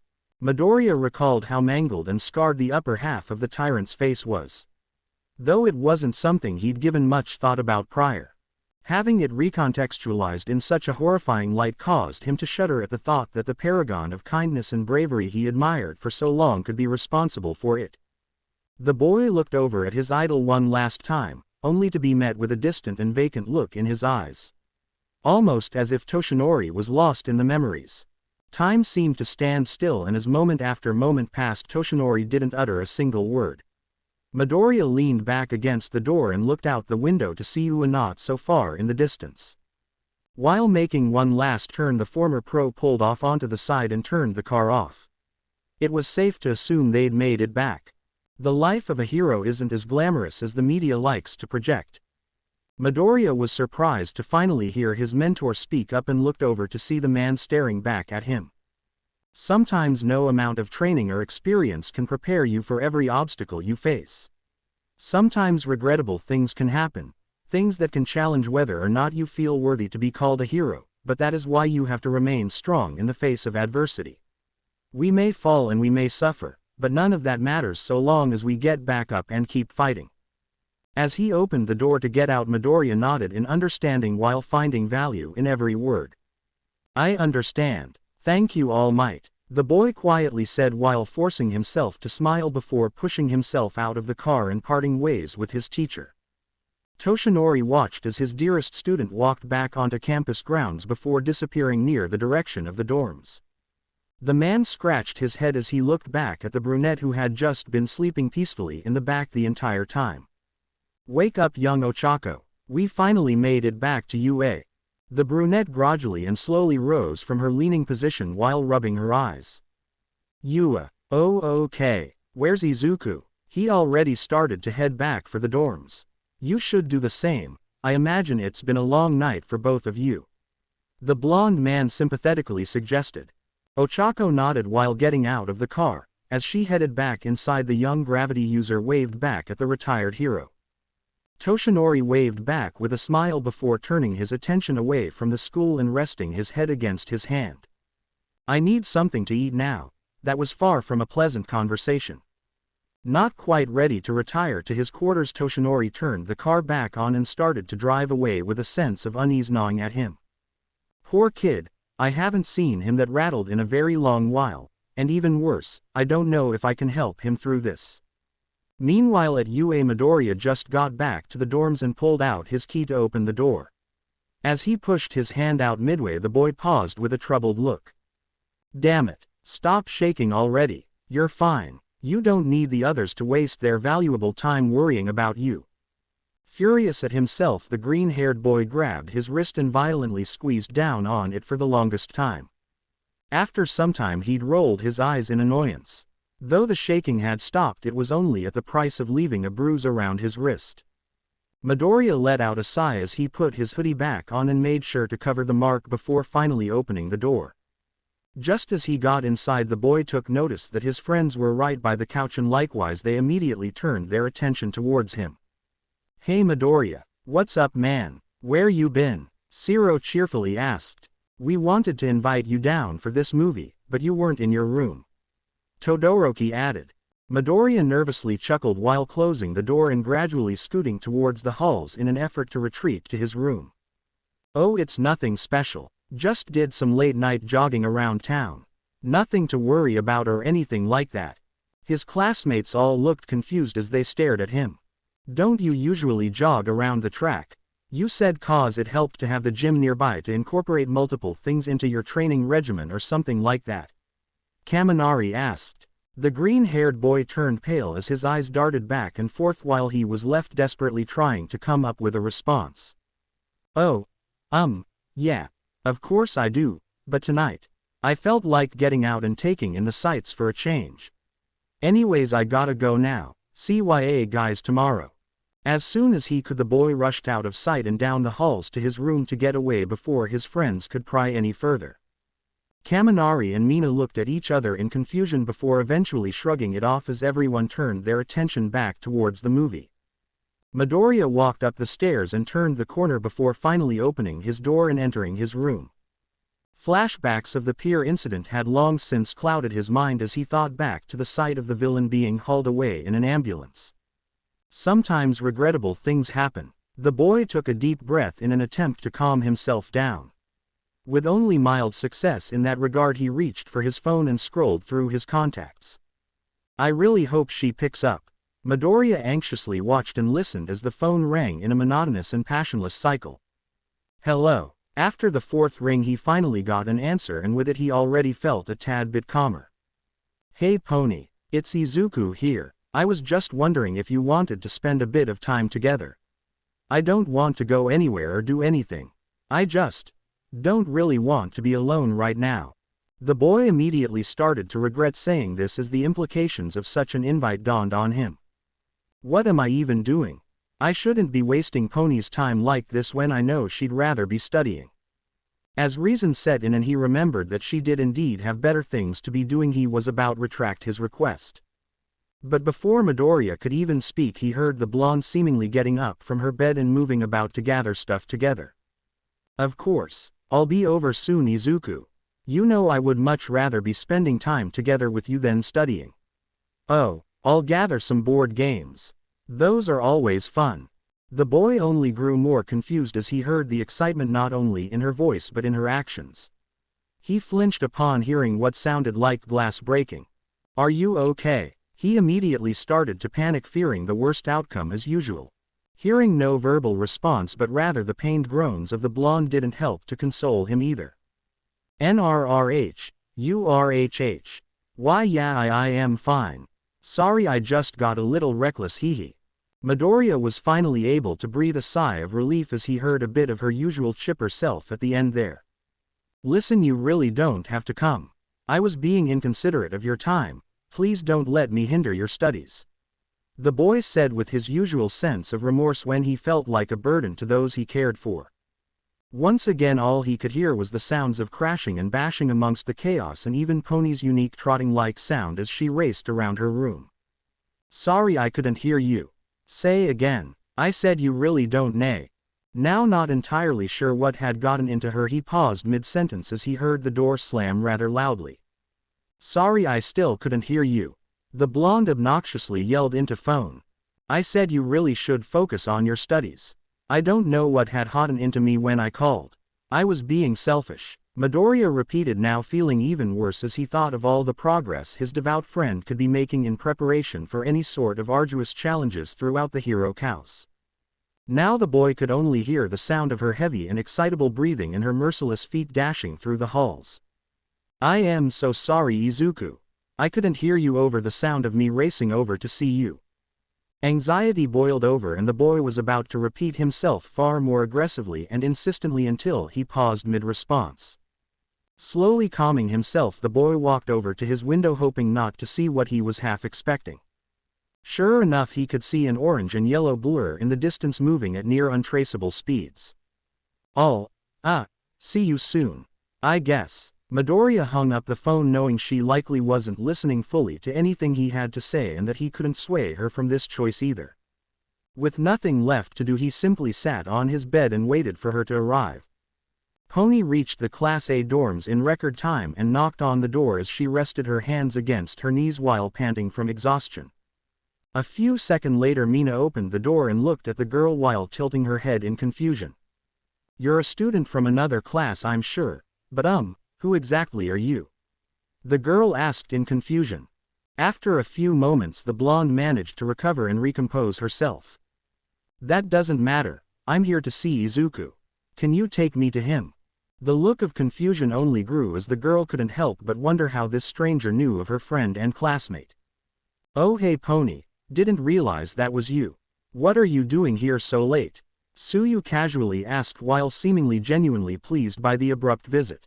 The horn user perked up and, no longer thinking of her actions, violently pushed past the pink-skinned girl, causing her to hit her head against the door frame and groan in annoyance. "Oh my god Suyu, so glad to see you. Where's Izuku?" Pony happily and joyously said while hugging the frog girl. Suyu smiled endearingly while embracing her friend from work studies and looked over past her head. "It's okay Mina, she's from Class B. I think Midoriya has been helping her study or something like that." Mina narrowed her eyes curiously while closing the door. "My bad, I don't really interact with the kids from Class B, like at all. Anyways, you want me to escort you to his room?" He totally dashed in there as soon as he got home. The pink skin said with an affectionate smile. Pony let go of Suyu and immediately turned around while nodding in affirmation to the generous and cordial offer. "Yes please Mina, sorry I was bit rambunctious just now. I'm just dying to see him. Ever since he asked me to come over I just got so excited." The blonde reluctantly admitted in embarrassment. Mina couldn't help but giggle as she took the girl's hand and pulled her along down the halls while waving back to her friends. "Midoriya never told me he was hiding such a cutie right here on campus. So you just have to tell me, are you guys dating?" Pony blushed immediately upon hearing this and shook her head, insistent that there was nothing romantic going on. "No, of course not. We're just friends, really good friends," she nervously said while covering her face in shame.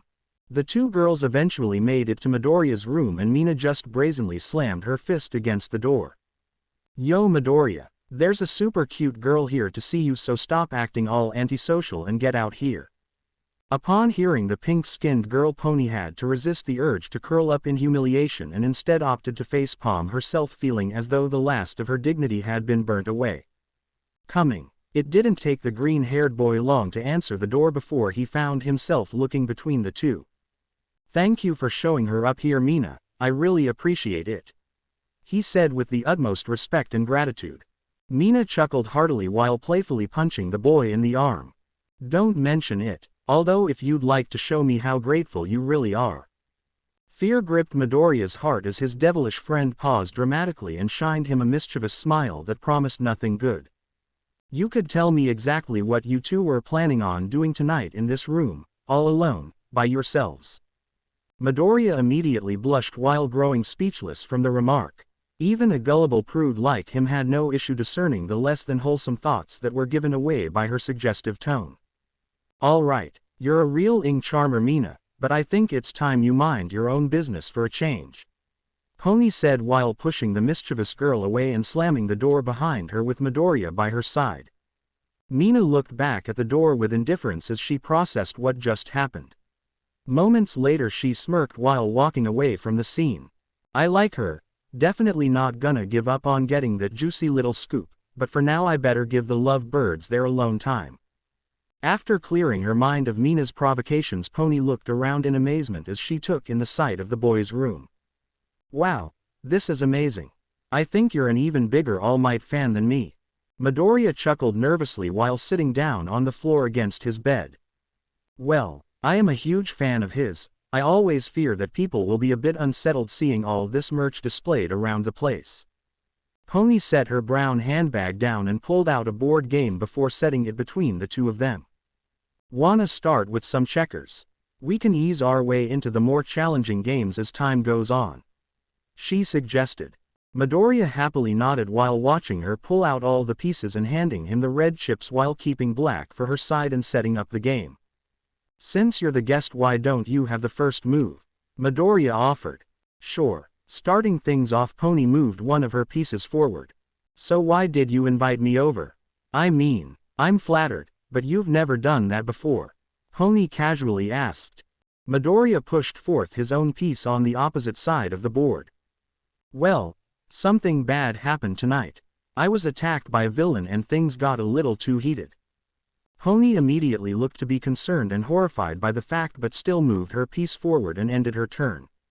She could see much doubt and sadness in the boy's eyes but chose to listen for the time being. Honestly, I nearly died, again. This time I had no one to save me, but the villain was far weaker than Rappa in a physical sense. Midoriya once again moved another piece, this time from the second row.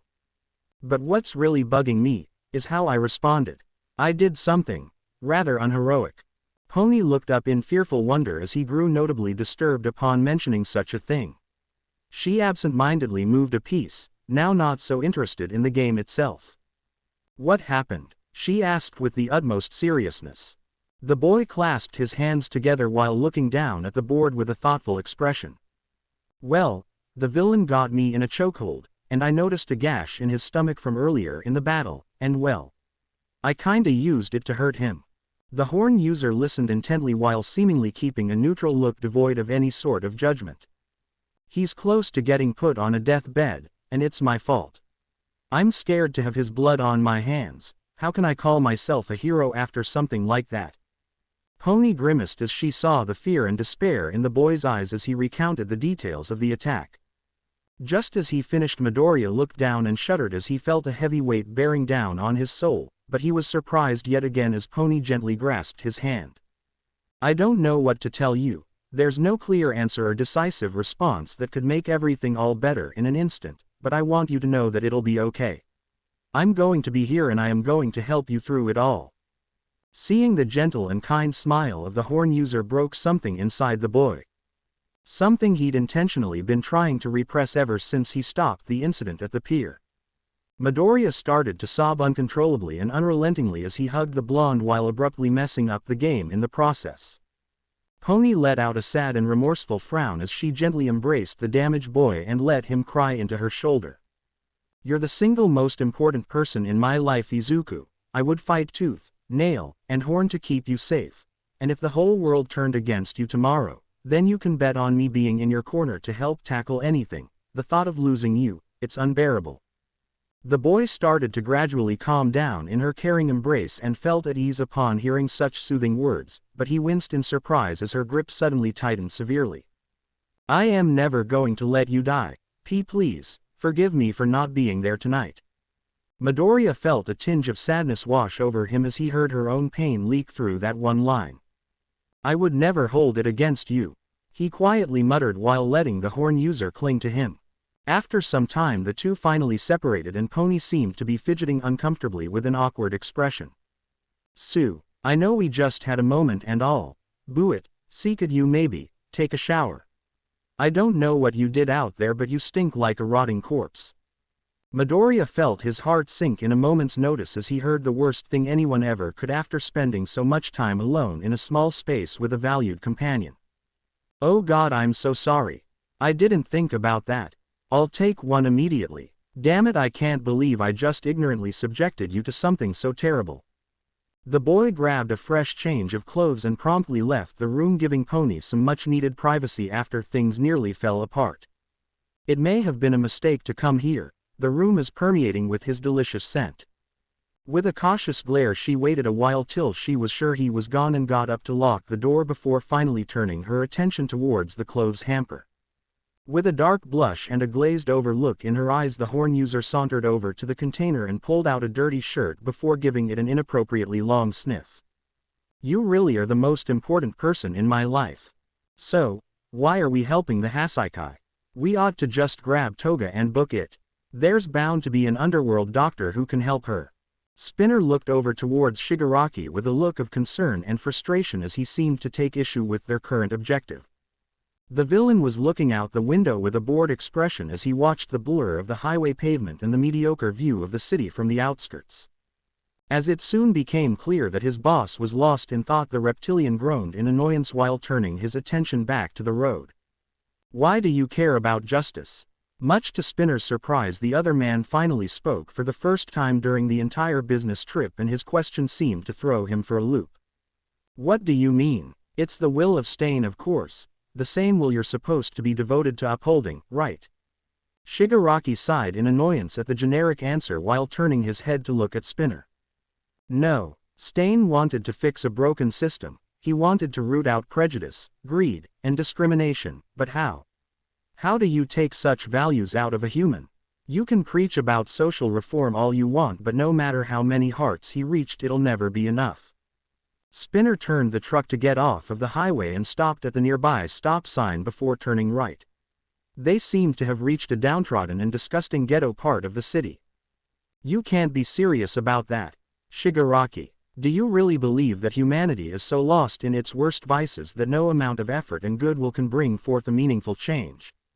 Shigaraki grit his teeth in anger while slamming his fist down on the dashboard. "Of course I believe that, you optimistic fool. Everyone just thinks that heroes will fix everything. But they don't. All heroes do is breed complacency and ignorance.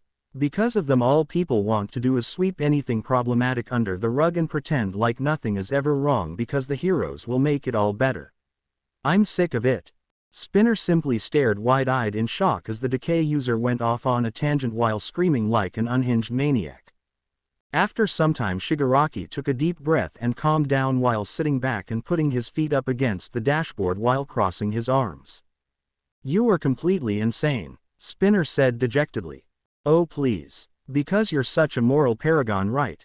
Look at you, cosplaying as a serial killer while on his way to a drug deal." The scaled villain grit his teeth in frustration while clenching the wheel and making the next turn a bit more aggressive than need be, causing a nearby driver to honk in rage as he pulled out in front of them. "You know it's not that simple." With one final turn, Spinner stopped in the middle of the road and put the truck into reverse before backing up into an alleyway where he could see their dealers waiting near the center of the dirty graffiti-ridden area. "We're here," he said in exasperation while shutting the vehicle off and pocketing the keys. Shigaraki sighed while opening the door before the two approached a sketchy-looking woman covered in tattoos with a briefcase in hand. "You got the cash?" the woman asked bluntly with a no-nonsense attitude. Far from intimidated, Shigaraki walked up to her, while stopping only 4 feet away. "That depends. Show us the product first," he said in a bored tone. The woman looked at him with an annoyed and bewildered expression, but Shigaraki simply stood there seemingly unimpressed with the business ethic of Overhaul's partners. After a long and uncomfortable passage of time, she finally relented and waved another man over who was holding a briefcase similar to Shigaraki's. With a feral scowl, the man held it up high and opened it to reveal the contents. "Mind if we do a little inspection?" Spinner asked while approaching the briefcase. The two dealers seemed a bit upset by the request as the man suddenly pulled it back, only causing the two villains to glare in suspicion.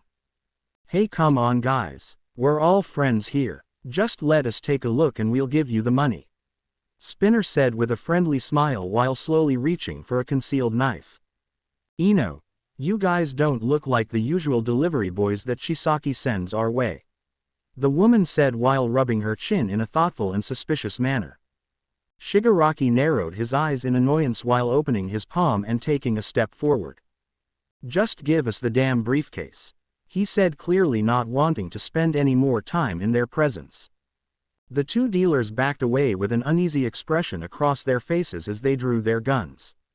"You know what? This." Shigaraki backed away and knocked on the side of their truck 2 times.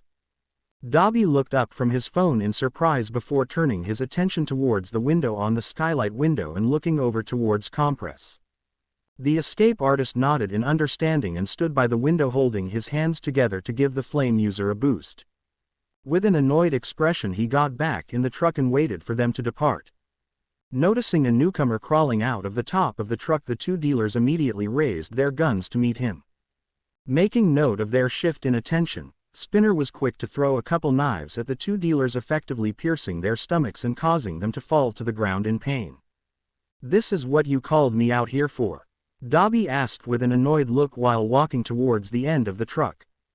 The flame user looked down in pity and disgust as he lit up his hands and prepared to incinerate the two nobodies. Make sure not to damage the product. Spinner yelled from below. The reptilian immediately cringed afterwards as Dobby seemed to disregard his warning and lit the deadbeats on fire. As he soaked in the sound of their agonized screams, Dobby sat down on top of the truck and let the smell of their burning flesh fill the air. For the next minute or so, Spinner looked on in astonishment and horror as the dealer's bones were incinerated. After the flames simmered down a bit, the reptilian noticed the briefcase still intact and went to go grab it. Ow, that's hot. He threw the briefcase down as it seemed to have been heated up to an insane degree and looked up at Dobby in annoyance. You idiot. What if the briefcase wasn't fireproof? You could have just destroyed the very thing we drove a hour to come get. He said in anger. Dobby merely shrugged while hopping down from the truck and opening the back door. Compress. Come put this thing in a marble, will ya? Apparently it's too hot for scale hands here to handle. The black-haired villain said in a mocking tone. Really now? Did you have to go that far, Dobby? The man asked while coming to put the product on ice. Spinner rolled his eyes while grabbing the marble and heading back to the driver's seat while the other two villains shut the back door. The reptilian started up the truck and proceeded to head back to the Hasaikai headquarters. Sometime later they'd just gotten back into the city and Shigaraki grabbed the marble from the coffee holder before breaking it and unsealing the briefcase. With a cold and weary stare, the man opened up the briefcase and grabbed the product they'd been sent to retrieve. Spinner looked over in surprise as he heard the man growling in anger a few seconds later. Those jackasses were going to give us bootleg trigger. Shigaraki slammed the case shut and rubbed his eyes in annoyance while throwing it to the side next to the other case with the money in it. Though the truck ride to and from was already filled with few words, a tense atmosphere that previously wasn't there gradually started to wear on Spinner as the Decay user seemed to become more upset than he already was. So, what do I? Just don't, please. As it became apparent just how done the man was with the day, Spinner looked back towards the road with an uneasy look in his eyes. I hope Shigaraki sticks to his plan to get us out of this mess. I really don't like that overhaul scumbag one bit, and these errands are both exhausting and unrewarding. Later on, the group of villains had gotten back to the base and Shigaraki carried the two briefcases on his way to see Overhaul. He'd gone through the paranoid gangster's stupidly elaborate maze and it seemed to worsen his already sour mood. The villain callously kicked the door to his office open and immediately set the two briefcases down on the table in front of him. Overhaul looked at the two briefcases and rubbed his forehead in exasperation as he leaned over with an annoyed look. Why are there two of them? I explained this very clearly. Drop one off. Pick one up. That is how business works.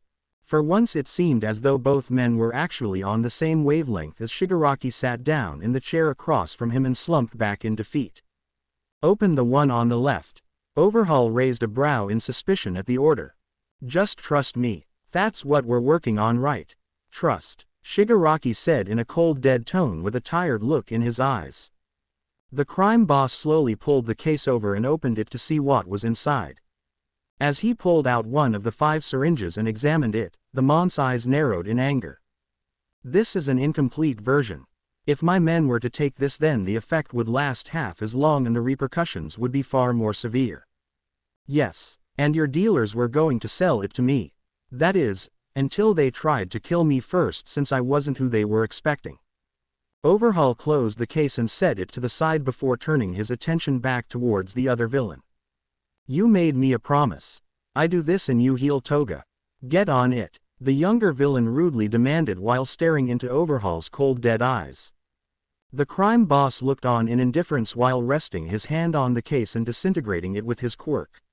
He then proceeded to pull a tablet out of the desk drawer and start to fiddle with it, much to Shigaraki's annoyance. I said that I would bring her back to a healthy condition after a job well done. The fault of this is not yours.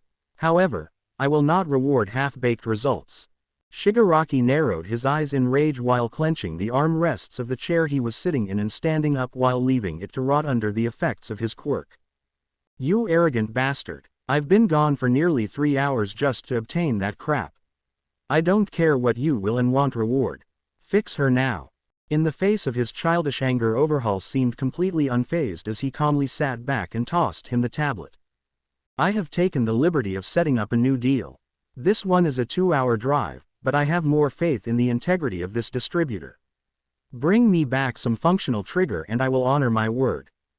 At this point Shigaraki was absolutely seething in rage as he pocketed the tablet and looked at the man with nothing but hatred. I hate you so much. Much to Shigaraki's annoyance, Overhaul continued to look on without a care in the world about his reactions. Hate all you want, just make yourself useful while you do. As his anger finally reached a boiling point, the younger villain slammed his hands down on the desk, causing it slowly decay as he growled in rage. I ought to kill you. Right here, right now. Though uncaring and devoid of anything resembling sympathy, Overhaul wasn't one to take a threat anything less than with complete seriousness. The once calm man stood from his seat as his facade of indifference faded and a look of deadly seriousness could be seen in his glare. Then take your best shot. The two villains stared each other down, waiting to see what the other might do next while trying to prepare themselves to respond accordingly. As Shigaraki looked deep into the older villain's eyes, he could see the pure killer intent.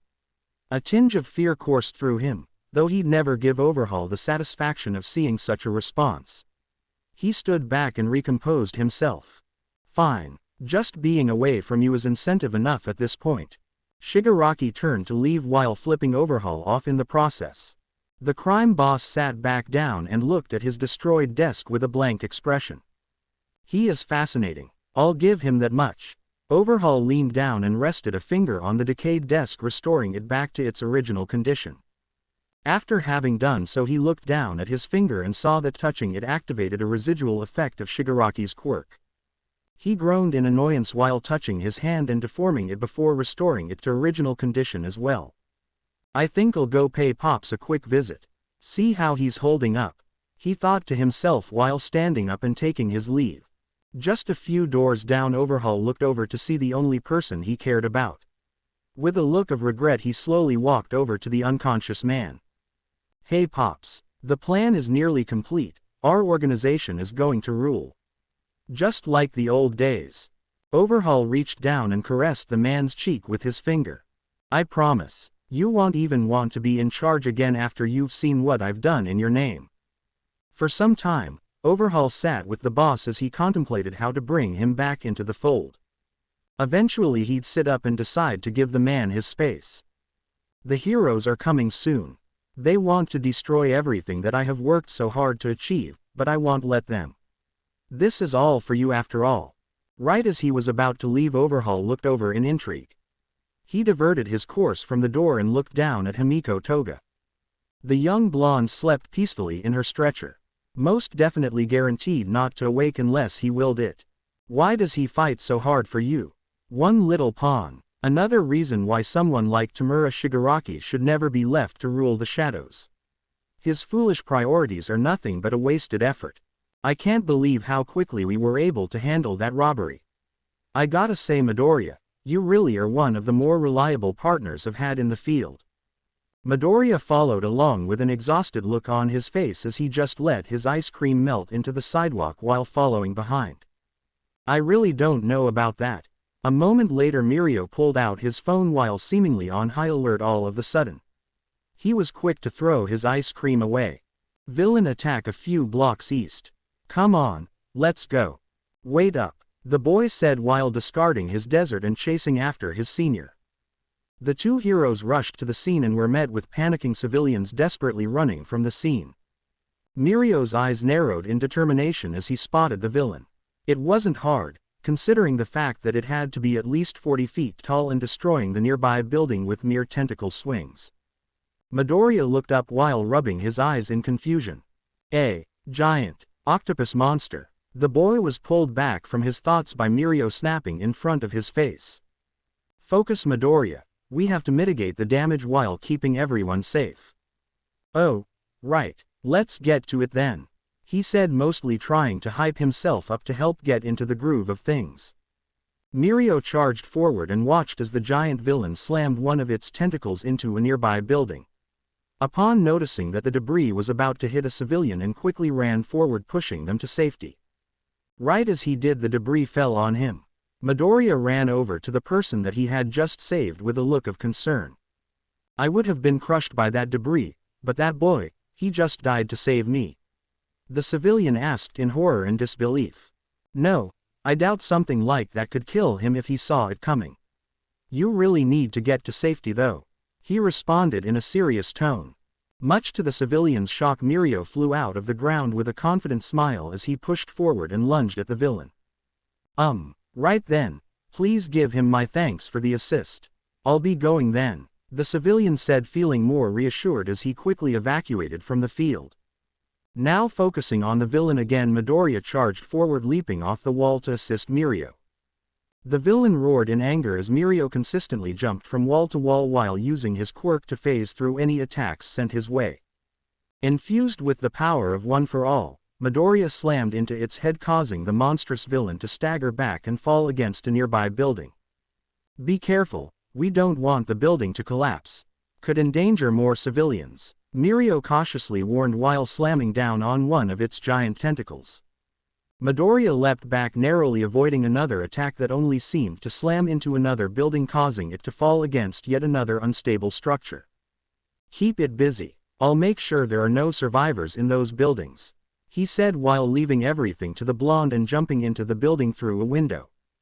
As Midoriya found himself in a rather mundane-looking bedroom, he noted no signs of life and kicked open the door before quickly checking the small apartment. As he made it to the kitchen, he saw a young girl cradled in her mother's arms as they huddled together in terror. The mother looked up as she noticed the green-haired boy. Who are you? She asked. A hero. We need to get you out of here, it's not safe, he said while reaching out his hand. For a moment the woman seemed to hesitate with a look of uncertainty, but eventually she accepted his hand and let him take her daughter. As the mother wrapped an arm around his waist and held on tight, Midoriya jumped back out the window and leapt several feet away before setting the two down and rushing back into search for more civilians. Was there anyone else in your living quarters? The woman shook her head no, much to Midoriya's mild sense of relief as he went back in through another window. Quick as he could, the boy searched every room and eventually came across a young man trapped under a table. Help me, I'm stuck, he screamed out in fear. Not wasting any time, Midoriya pulled the table off of the man and put him over his shoulder before lunging back out the window just as he had before. Back with Mirio, the monstrous villain hadn't slowed down one bit, and its anger seemed rather unyielding to match. The blonde boy grit his teeth in frustration as he looked to the side. He could see the all-too-familiar red and green streaks of his trusty partner as he pulled civilian after civilian out of the unstable building. Good. Midoriya is doing well with the evacuation. Still, I can't seem to slow this thing down at all. Its physical fortitude is off the charts. Once again Mirio was forced to lunge to the side, only narrowly avoiding another deadly swing. Mirio braced himself as another attack followed up and phased through the ground before launching himself back at it and punching it yet again. Much to his shock, a blast of fire suddenly came hurtling into the octopus monster's face, causing it squeal and writhe in pain. The blonde looked up to see who was responsible for the attack. Hey, it's you, number one, Endeavor scoffed as he looked down from the sky at the giant monster and grimaced at the sight of it. Without an ounce of hesitation he quickly flew in, using his flames to boost his attack power, and slammed into the villain's already burning face. The octopus monster continued to exude sounds of agony as it became more enraged, and much to the flame hero's surprise wrapped its tentacle around him and threw him into a nearby building. Mirio looked over in concern for Endeavor's well-being, but it seemed as though the top hero was relatively unfazed as he promptly pushed off the cracked wall and returned to the fight. It's rather resilient, it seems, he thought to himself while dodging another tentacle swipe and regaining an airborne advantage. Much to the pro's dismay, the flames had extinguished from its body and it only retained a few minor burn marks from the scuffle. The villain looked up in rage and opened a hole in its previously unexposed face before shooting a gigantic blast of ink at the pro. Quick to respond as always, Endeavor protected himself by countering with a fierce blast of fire. Mirio, I got everyone out of the building. Now we can focus on detaining the villain, Midoriya yelled out while regrouping with the blonde. Right. The two looked back towards the monster and charged in together, each lunging off of a building and aiming for its eyes. With enough luck, it seemed as though the villain had remained still enough, allowing Midoriya and Mirio and slam right into its eyes, causing their foe to squeal in pain just as it did before. Endeavor gasped in surprise as he noticed the two heroes effectively cripple one of its major senses. Moments later he smirked in arrogance while charging forward to join in the offensive. With Midoriya and the number 1 hero himself helping out, I'll bet this will be over in no time. Mirio thought, seemingly far more reassured by the backup as he proceeded to beat down on the giant monster of a villain with as much ferocity as his spirit could muster. For the next 10 minutes Midoriya, Mirio, and Endeavor all struck at the giant villain as hard and fast as they could. Offering no reprieve whatsoever, the octopus villain seemed to have finally become dazed. "Now is our chance. Give him everything you got," Endeavor shouted commandingly while lighting his fist on fire. "Wouldn't have it any other way," Mirio yelled while charging in again, followed by Midoriya. With one final team attack, the villain let out a howl of agony as it started to shrink in size. The 3 heroes stood back and watched as the giant octopus villain fell to the ground unconscious while dropping a strange drug. Endeavor looked down at the octopus mutant that had reverted back to the size of an average human. He kneeled down and picked up the syringe that the fallen enemy had dropped and put it in a plastic bag. It appears as though the villain was enhanced by Trigger. Midoriya seemed rather exhausted as he fell to the ground while desperately trying to catch his breath. Geez, that was exhausting. Talk about a battle of endurance. The boy looked up to see Mirio approaching him. That was intense. Even so, it would appear as though there were no casualties and only minor injuries at best, he said while pointing behind the boy. Midoriya looked behind himself to see that the police had managed to barricade the area and the paramedics were tending to the injured, but most curiously was that everyone he had saved was staring in awe. With a guilty expression, the boy stood up and turned towards the site of the damaged buildings.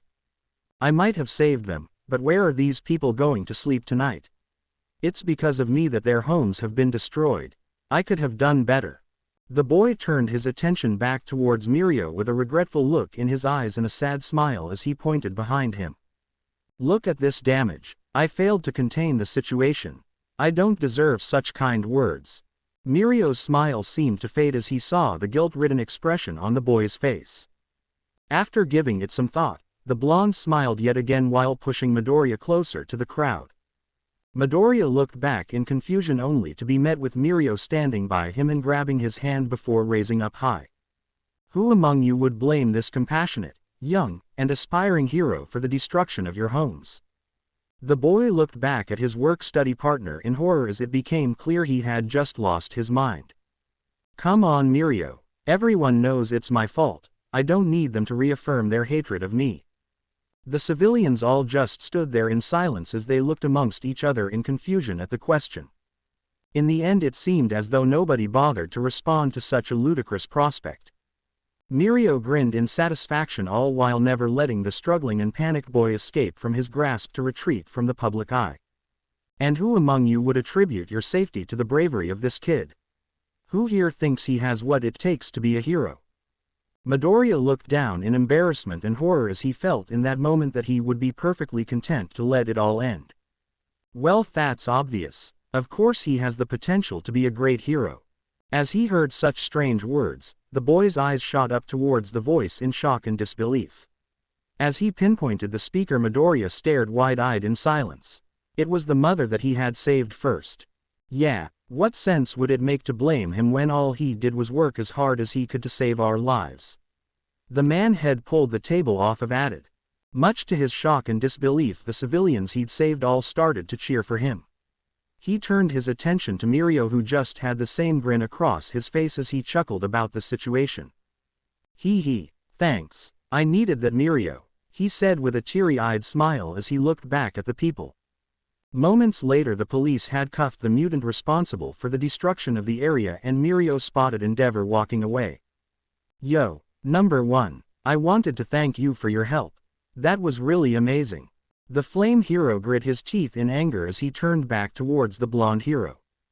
"Don't call me that. I haven't earned the title," he said bitterly. Midoriya reluctantly walked over behind Mirio and looked up at the man. He seemed particularly frustrated and embittered. "So what are you doing here?" "Just passing by," It's not usual to find you operating so far away from your agency.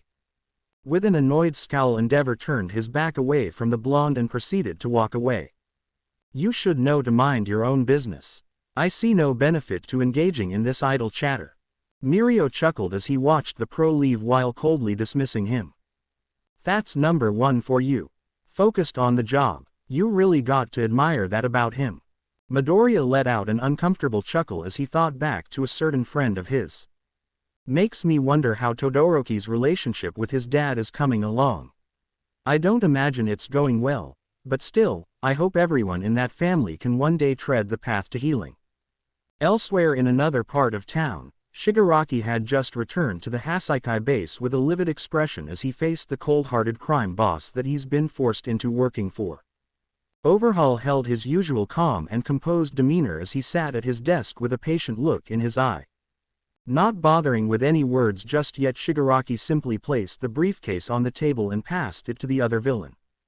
With a curious expression, the man opened the case and inspected the product that he'd been given. It's real this time. Moreover, it seems you actually managed to complete this transaction without killing another one of my suppliers. Shigaraki sat back with an annoyed and uncaring demeanor as he waited for Overhaul to stop messing around. In time, the man closed the briefcase and set it to the side before giving Shigaraki his full attention. Bring her back now. As always, Overhaul retained his uncaring mask of cruelty and coldness while staring at the younger villain for the longest time. Eventually he stood up and walked around the desk before making his way to the door. Very well. With an expectant look, Shigaraki got up and proceeded to follow him out of the room. Soon enough he found himself back in the annoyingly bland hallway. The crime boss stopped though and turned his attention back to Shigaraki, who groaned in annoyance as he did. You do realize I that still won't let you leave after I heal her, right? I need your help on this. Shigaraki felt his eye twitch in anger as he tried to force a smile. Yeah, I figured as much, but that's fine. I've done a lot of thinking, and I mean a lot. I now believe carrying out your plan can bring about my desired future. The crime boss looked at the man blankly before eventually turning away and continuing onward to the room. Overhaul and Shigaraki entered the room where he kept Toga and the boss and walked over to the girl. With a look of cold indifference he rested his hand on her forehead. After a moment the blonde girl slowly started to wake up, as she groggily opened her eyes and looked over at the crime boss. You, she shot up in anger only to wince as the pain caught up to her. You should take it easy. When I found you, it appeared as though you suffered a great deal of fatigue. You were out for a few days. The man said sympathetically as his gaze softened. Toga rubbed her head in pain as she laid back against the pillows. What happened? Overhaul grabbed a nearby chair and took a seat next to the gurney. I found you passed out in the hallway. Afterwards I had my men bring you here to recover.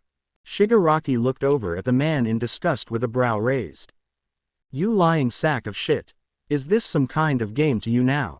The girl narrowed her eyes in suspicion and distrust as she sat up. Hey, you really should be grateful. As he said those words, Overhaul gestured towards the boss on the other side of the room. I let you recover under the watchful and compassionate gaze of the boss. There is no man I would trust with your safety more than him. The blonde couldn't help but roll her eyes with an amused yet annoyed smirk. Right, I feel so safe with the unconscious old guy as my bodyguard. In little time it became clear just how unusual something was, particularly regarding the presence of someone who last she knew shouldn't have been there. Tamura, what are you doing here? Shigaraki looked down at the girl in shame and discomfort while trying his best to keep his composure. It's a long story, I'll tell you about it later, he said, hoping she wouldn't prod any further in the presence of Overhaul. Deciding to test her limits, the girl suddenly climbed out of bed and after a bit of wobbling and shaking she managed to stand tall and proud. Well, thanks I guess, but don't go thinking you're off the hook after what you did to Big Sis Magna, she said while pointing an accusatory finger at the man. With a feeling of disgust and rage welling up in her stomach, Toga felt the need to remind herself of Shigaraki's words as she left the small room in an attempt to distance herself from the object of her hatred. Something doesn't feel right. I can't help but think that bastard Azur was up to something, but now I wonder if another particular bastard is also up to something. Shigaraki followed behind, stopping by the door only once to give the crime boss a brief glance before moving to catch up with his seemingly healthy and rejuvenated teammate. Overhaul sighed in exhaustion and annoyance as he finally has the room to himself. That didn't last long though, as yet another entered the room. What is it, Kurono? The white-haired villain looked particularly concerned about something. Don't you think you're being too lenient on the League? They've been nothing but trouble since they got here. Overhaul gestured for the man to have a seat while clasping his hands together with a calm and unperturbed look. You think I trust them? I must say, Kurono, your judgment is growing rather dull if you were actually under that impression. Kurono raised a brow in confusion as he sat down next to the unconscious boss while a part of him grew curious. So why heal the girl then? She was your only leverage over him. A sign of good faith. I imagine it means nothing to him, but remember who we are. The Yakuza are a noble organization. The boss would be far from happy if we were to forego our integrity. The white-haired villain sighed in disappointment while leaning back in his chair. I understand that, but considering what's at stake, I don't think it's time to adhere to such practices. I mean, what if he retaliates right here and right now? You saw how he acted when we first met at the warehouse. He won't. He's too attached to his subordinates to risk their lives on a whim. All that matters is that we keep them here until the hero's inevitable attack. Kurono looked at the crime boss with unease. He disagreed with a handful of his ideas and plans throughout the years, but at the end of the day his faith in him was unshakable. Problem about that is, I have no idea when they will, and I can't just up and abandon this place on a whim when we have so much left to uncover. Further down the hall, Shigaraki had just caught up to Toga, who had a rather annoyed and confused look on her face. What's going on, Tamura? I thought only Jean and I were supposed to come here. The Decay user glanced around in paranoia to make sure no one was following before wrapping an arm around the girl. Be patient, I'll fill you in on everything in just a moment. Toga looked at the man in confusion as he not so gently pulled her down another hallway and pushed her into a room. After anxiously looking around outside yet again, Shigaraki closed the door behind him. The gang's all here, twice enthusiastically said as he looked at Toga. What are you all doing here? Tamura, you better explain what's going on right now before I start feeling stabby. You know, for once I actually agree with Crazy. I thought we were going to play ball for the time being. Dabi added. Shigaraki sat down and looked between his teammates and the Yakuza thug they had tied to the chair while letting out an exhausted sigh. All right, listen up, we have much to go over. Everyone gathered around the table in the middle as Shigaraki laid down some blueprints that seemed to map out the entirety of the Hasakai lair, but perhaps the most noteworthy thing was the multitude of different rooms and pathways marked. Midoriya stood outside of the Hasakai compound with the many other heroes that had agreed to come along to aid Sir Night-Eye. The day has finally come. Eri, I will save you. As the anxious boy tensed up, he was surprised to feel a warm hand gently grasping his own. He turned to see Pony looking at him with a sweet and encouraging smile across her face while holding a black satchel bag at her side. We're gonna get her back, don't you worry about a thing. Feeling mildly reassured by his friend's support, Midoriya took a deep breath and exhaled in order to calm himself down. He watched as the cops approached the door cautiously, expecting anything could go wrong. Once they've read the warrant, then you're free to move. I am counting on everyone to act swiftly. Right as they were about to ring the doorbell, a giant villain suddenly burst through the door, forcing back many of the police force. Izuku was quick to catch one of the cops that had fallen back and rested him against the sidewalk while Aizawa caught two more in his scarf. Are you all right? I think so, thank you. The officer said in pain. The villain looked around in annoyance at the sight of all the heroes. What do y'all want? It's too early for visitors. The heroes looked on in frustration and prepared to fight. How do they already know we're here? Rock Lock asked in annoyance.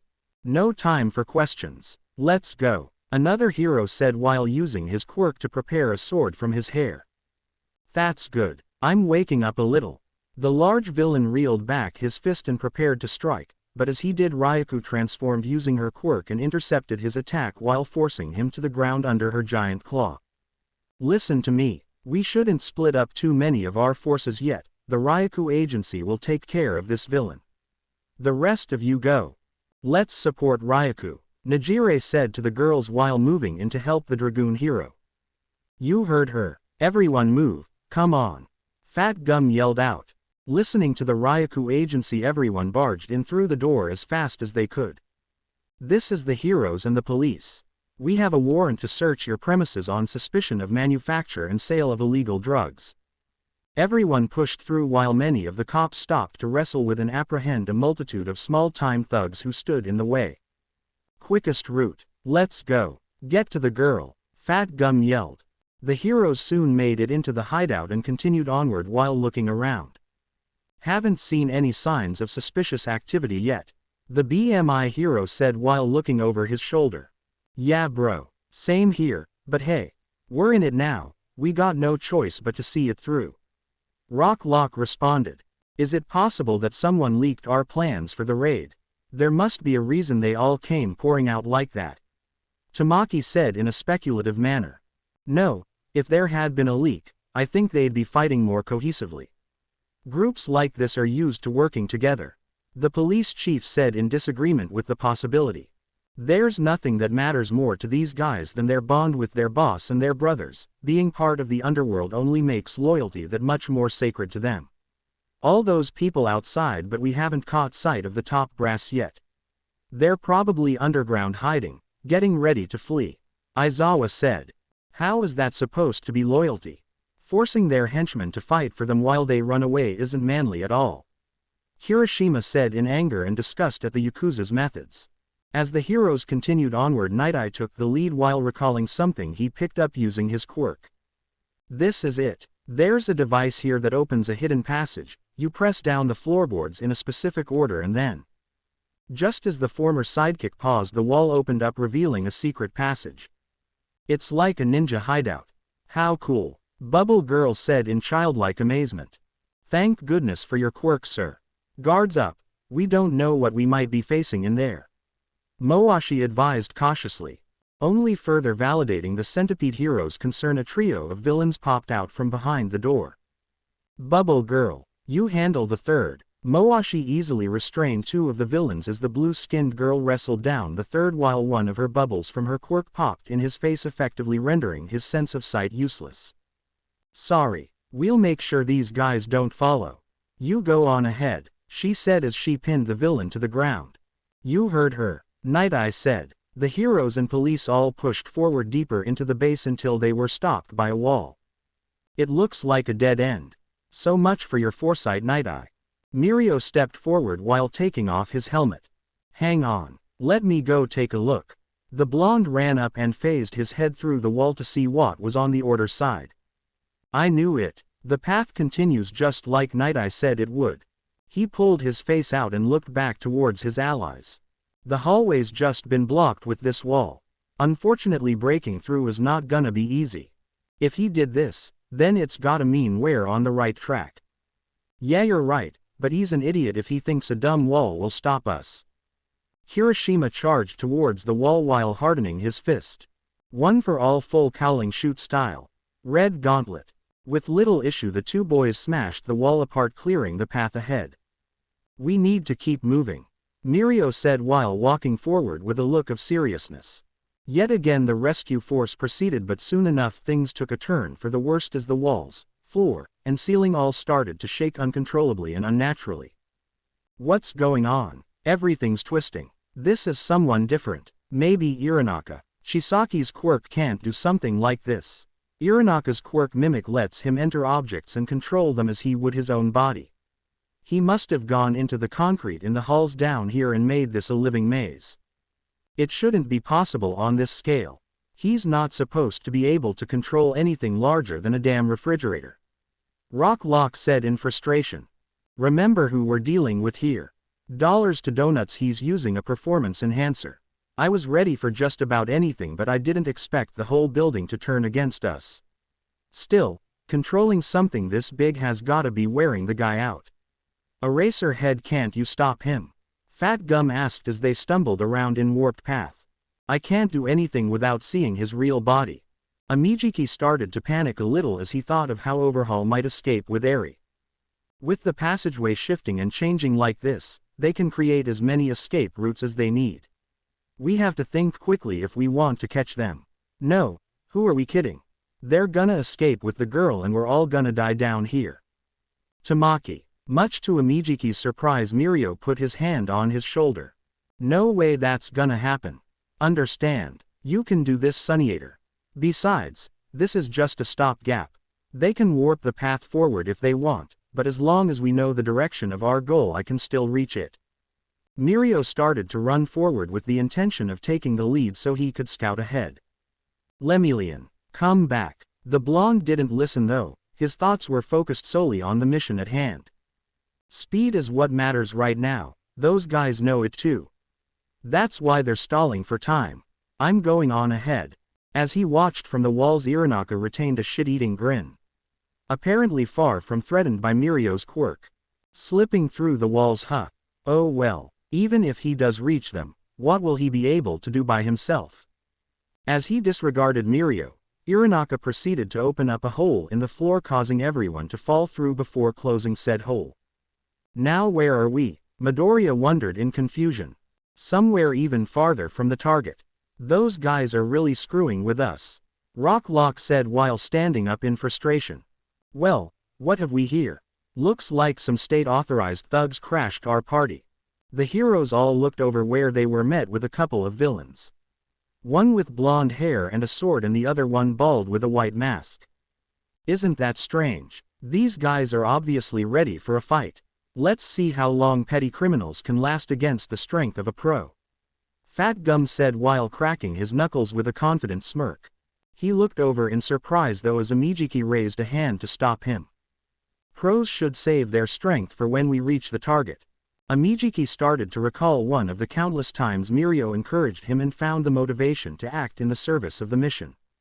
These guys just want to slow us down. Go on, I can handle them myself. You don't have to, we'll work together. Kirishima insisted. Please everyone stay, I'll kill you all, the blonde villain said while readying his sword. Setsuno, we can't use our guns on him, it's up to the pros. You've done your homework. Oh well, that just means I'm free to let loose. Aizawa prepared himself to counter as Setsuno dashed forward. Think again. Lay down your sword. My quirk. The sword wielder stopped in his tracks while looking at his hand in shock. While Aizawa continued to stare at the two, the other villain pulled out a gun and aimed it at the hero. Power Erasure. He's an inferior version of Eri. I'd heard that a hero with your abilities existed, but our job is to slow you down. Quirks or no, we still have fists and weapons. Fat Gum stepped forward as it became abundantly clear neither side would back down. Fight all you want, but swords and bullets just sink into my body. You have no hope of beating us, so why even bother? Big talk, but you just sound scared to me. Setsuno taunted. Amijiki jumped forward and bound the two villains within his tentacles.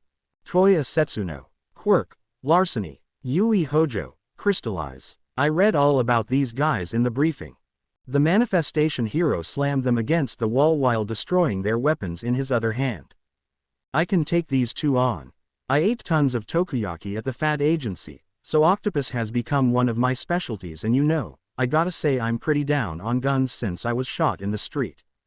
Midoriya, Kirishima, and Tetsu all looked on in shock as Amijiki tossed away the broken weapons.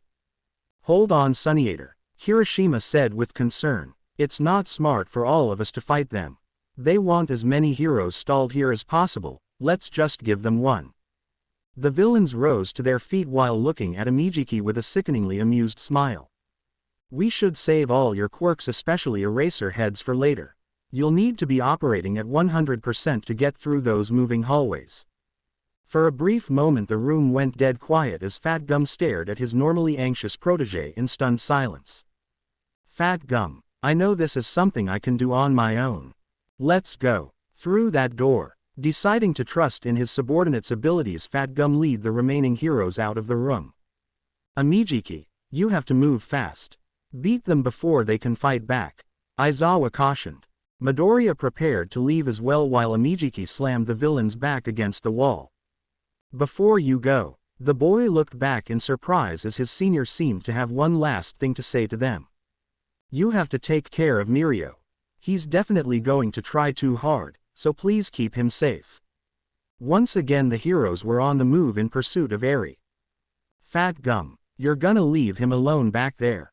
Hiroshima wondered in fearful concern. He's from your agency, so I left the decision up to you, but are you sure he can handle them? Rocklock asked while looking back at the BMI hero. I have faith in him, he's stronger than anybody here. His only weakness is self-confidence. The pressure to do things perfectly sometimes leaves him feeling crushed, breaking his spirit.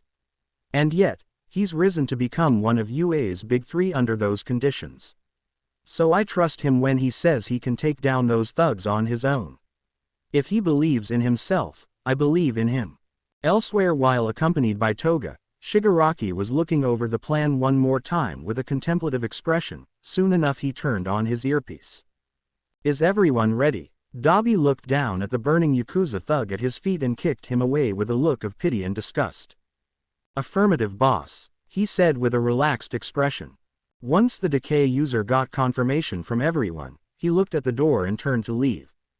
Tamura, are we seriously just leaving like this? Big Sis Mag deserves better than to watch from the afterlife as run away with our tails between our legs. You really think the heroes will kill him? Toga looked over at the man as her frustration turned to confusion while she pondered the question for a moment.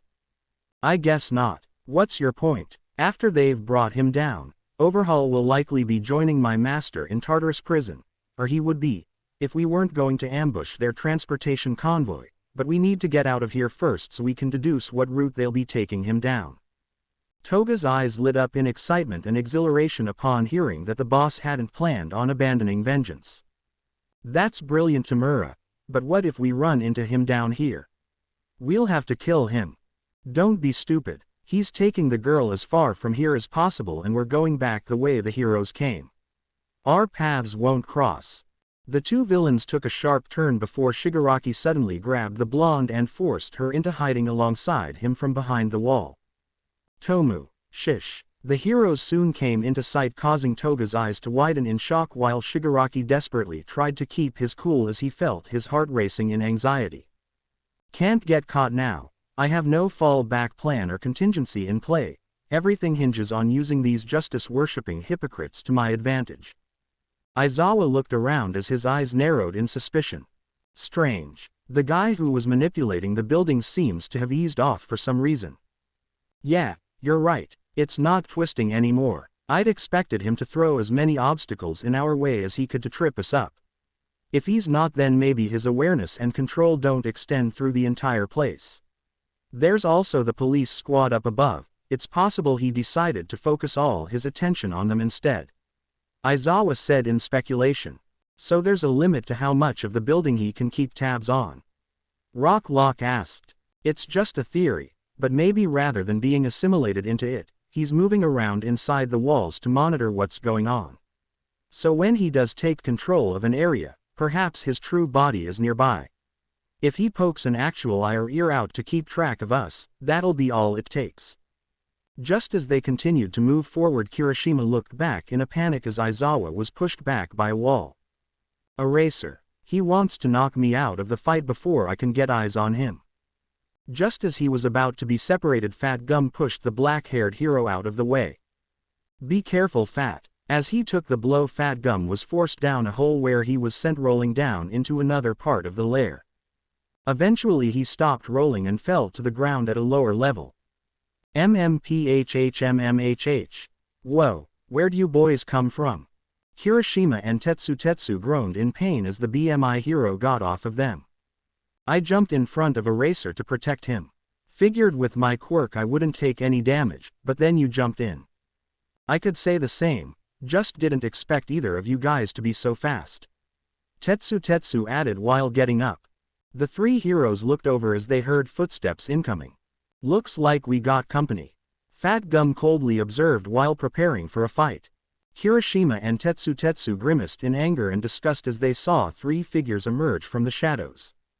You're that twice guy. You and your friends were responsible for kidnapping my buddy Bakugo. the red-haired boy said in rage. I don't know what you're talking about. Yeah. It was totally us. Spinner looked over at his comrade in annoyance with his immaturity as he made copies of Dabi and Toga. He pulled the masked villain close while eyeing the heroes and Yakuza member with great suspicion. Remember the plan twice. We're bailing as soon as we can put some substantial distance between us and these four. He whispered into his ear. Twice gave the reptile a less than comforting thumbs up as he turned around to face the heroes. Get him, guys. This is all for Shigaraki. Dabi rolled his eyes in annoyance while lighting up his flame as Toga charged in with a gleeful smile. Hekiji Tengai looked on in annoyance while trying to retain his calm mindset before Twice's eccentric nature could get the better of him. It's unthinkable that we'd have lost so many men including Rappa, and now I'm forced to rely on help from these filthy scoundrels. Hiroshima and Tetsu activated their respective quirks while Fat Gum stepped in front of them, prepared to take on any challenge that would dare to stand before him.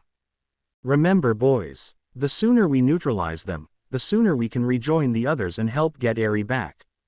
Right. Not wanting to waste any time, Fat Gum closed the distance and absorbed Toga's knife without having any harm done in return. Hiroshima, my body is heat resistant, so I'll take the emo zombie guy. You get the lizard and the masked guy. Tetsu shouted while separating from his friend and rival. Sounds like a plan. Tengai looked at the boy with an apathetic expression while putting up a barrier as he jumped in to strike him. Hey, what gives? Undeterred but still bewildered, Hiroshima continued to strike the barrier in a ferocious attempt to break through. Don't bother. My barriers are stronger than steel, the villain said, remaining unimpressed with his efforts. Steel is nothing to me. Tengai raised a brow in surprise as he actually managed to put a crack in his barrier. Soon enough Hiroshima broke through and continued his assault, only for the Yakuza thug to put up another shield. So you broke through one of my barriers, but it sure took a relative amount of effort, didn't it? And I can easily just put up another in the blink of an eye. Hiroshima grunted in frustration as he jumped to avoid one of Spinner's attacks. Dabi was laying down the heat on Tetsu, but the steel user had minimal issue staving off his attacks as he charged in. Damn it, the flame user smirked as he found himself protected by one of Tengai's barriers. That's a pretty handy quirk you got there. Such a shame you're in line with Overhaul and not us. That's Master Overhaul to you. Show some respect, the thug said in annoyance. Dabi grinned in amusement while jumping back as he staggered Tetsu with a point-blank burst of flames. I take it back, you're really full of yourself. Also, why should I? He ain't my boss. Tengai looked at the flame user in annoyance before begrudgingly relenting as he saw how pointless it was to try and debate such a topic. Spinner leapt away and grabbed Twice while throwing a knife at Hiroshima, which wasn't very effective to say the least. Time to go, quickly while those idiots are distracted.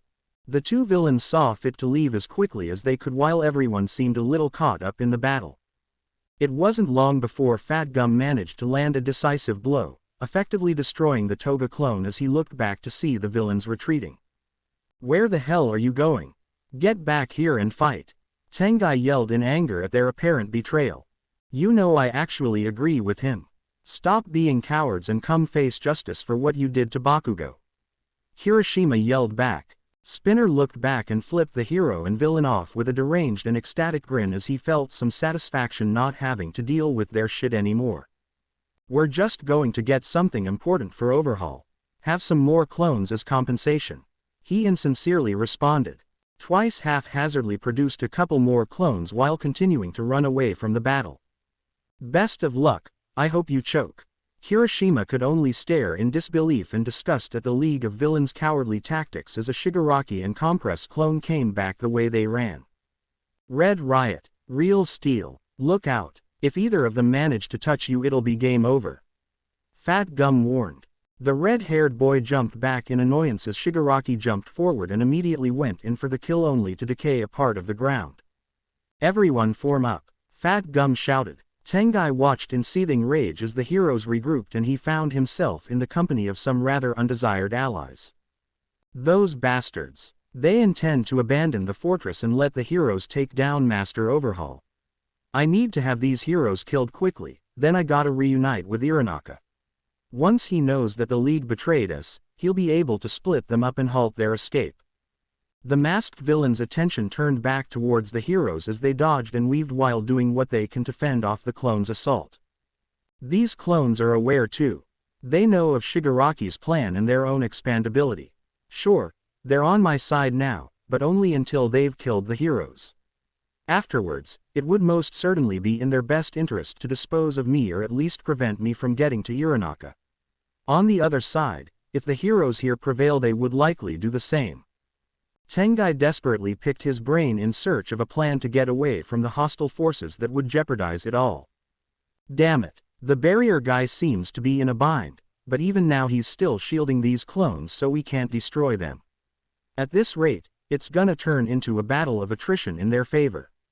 One slip up and we'll fall prey to one of their quirks. Fat Gum powered through Dabi's flames and tried to land a finisher only for Tengai to put up another barrier. My costume is heat resistant, but his flames still hurt more than knives or bullets. However, thanks to my large stature I have too many openings and blind spots to contend with the other clones. I don't have any other choice but to put my faith in the boys. As Dabi fired another blast at Fat Gum he jumped back while sadistically cackling. What's wrong, hero? You're looking a little worse for wear, just surrender. I'll make it quick and painful. A bead of sweat rolled down from the BMI hero's forehead while he grit his teeth in frustration as he and his allies were forced into a corner. Fat, watch out! Tetsu jumped in front of the pro right as Dabi was about to fire an even more powerful blast at them. After letting up, Tetsu started panting in exhaustion as his steel heated up and started smoking a little. It's been a while since I've seen someone who could withstand my flames like that. Perhaps you heroes aren't all talk. The steel hero looked to the side in instinctive alert and powered through his fatigue to grab Shigaraki midair as he was about to leap at Fat Gum and throw him back. Good work, real steel. I would have been a goner just now if not for you. The three heroes looked around and took their opposition into consideration as Fat Gum struggled to think of something. Long-distance attacker to the far left, 2 heavy hitters on the near right, and a support caster tank in the back. Our quirks are hard countered by theirs, boo it. An idea popped into Fat Gum's head and he pulled the other 2 closer while eyeing the opposition cautiously. Alright boys, I have a plan, but I'll need both your help to make it work. Kirishima and Tetsu nodded in understanding as he whispered to them, much to Dabi's amusement. Is now really the time to be telling them you read their diaries? You're gonna die, might as well make this entertaining. The flame user said in amusement while preparing to roast the trio with an even stronger attack. The 3 heroes jumped out of the way as Kirishima charged right towards the Compress and Shigaraki clones. Hey Patchwork, those are some seriously puny flames you got there. My buddy Shoto can incinerate stuff better in his sleep. Dabi stood with his mouth agape in surprise for a moment before his eyes lit up in annoyance and he let out a spiteful chuckle. My flames are the hottest. You'll see soon enough, you cocky little shit. Kirishima jumped over Compress and weaved around Shigaraki as he came closer to a wall where he saw another blast of fire approaching. The boy smirked while flipping himself off the wall and over the flame before circling back towards the other clones. See, pathetic. Dabi grit his teeth as he increased the temperature tremendously. If it's so beneath you, then why'd ya dodge it? Tengai watched in concern as he foresaw a rather vexing outcome birthed from the flame user's recklessness. That ain't good. He focused in to create another barrier. Oh no you don't. The barrier user looked over in shock as Fat Gum and Tetsu charged at him in a combined assault, forcing him to switch his priorities. Damn it. Shigaraki grimaced as he prepared to decay the infuriating young hero, only to have him weave around his arm and push him into Dabi's flame. As he did so, Kirishima noticed Compress coming in with an overhead attack which he barely avoided. Fat Gum and Tetsu mercilessly pounded at the barriers of their foe while forcing him back with every broken layer. If he's distracted, then I should be able to attack without worrying about the shields, plus this guy only has 1 arm left. Should make this a lot easier. While still remaining cautious of Compress's quirk, Kirishima charged in an attack only for the villain to jump back as Dabi fired off another blast, hitting Kirishima head-on. The red-haired boy screamed in pain while falling to his knees as the burns took their toll on him. Damn, Must be getting sloppy, that should have hurt a lot worse. Dabi sighed in disappointment before turning to his fellow villain with an expectant look. He's down, might make for a good hostage if things get hairy somewhere along the road, which they kind of are it seems. He said while noticing the heroes on the verge of overwhelming Tengai. Ah, what a marvelous idea. Kirishima seethed in pain as the burns drove him mad with frustration. He shakily looked up to see his masked foe walking towards him. Don't fret now, you put up a good fight, lad. Compress slowly reached down as his hand loomed over the boy, causing him to shudder in fear knowing the full extent of his quirk. In that moment he thought of his friends and all that they had been through. Thought of their mission and all they sought to accomplish. As Compress was about to finish the job, he was shocked to see the young hero grab his one good arm, effectively intercepting his finishing move. NNHH. C can't back down. N not when. There's so much left to do. Dabi stared in concern as Compress had no way to escape from Kirishima's grip. Not good. Gotta roast the kid now, even if it means taking Compress off the board too. The hero and villain both looked to the side where they saw Dabi firing another blast at them. With a look of frustration, Kirishima pulled Compress in front of him while forcefully grabbing the back of his neck to keep him from squirming. A-A-A-A-A-U-U-U-U-U-H-H-H-H-H-H. Dabi. W-H-H-Y-Y-Y. Kirishima's face twisted in guilt and horror as he watched the villain burn up right before his very eyes. When all was said and done, Dabi released his flame as his arm started smoking and not even the goo from Twice's quirk remained. The red-haired boy was panting and sweating in exhaustion as his arm was covered in first and second-degree burns from being so close to the attack. Even so, he looked at Dabi with resentment and disgust while charging towards him. How could you? He was your teammate. Dabi gasped in shock as he wondered how the boy could even move. In a panicked state, he quickly aimed both of his arms to deliver another fire blast. Red Riot. Unbreakable. Fueled by his anger, Kirishima hardened his skin as much as he could to maximize his endurance while pushing directly into the blazing blue flames.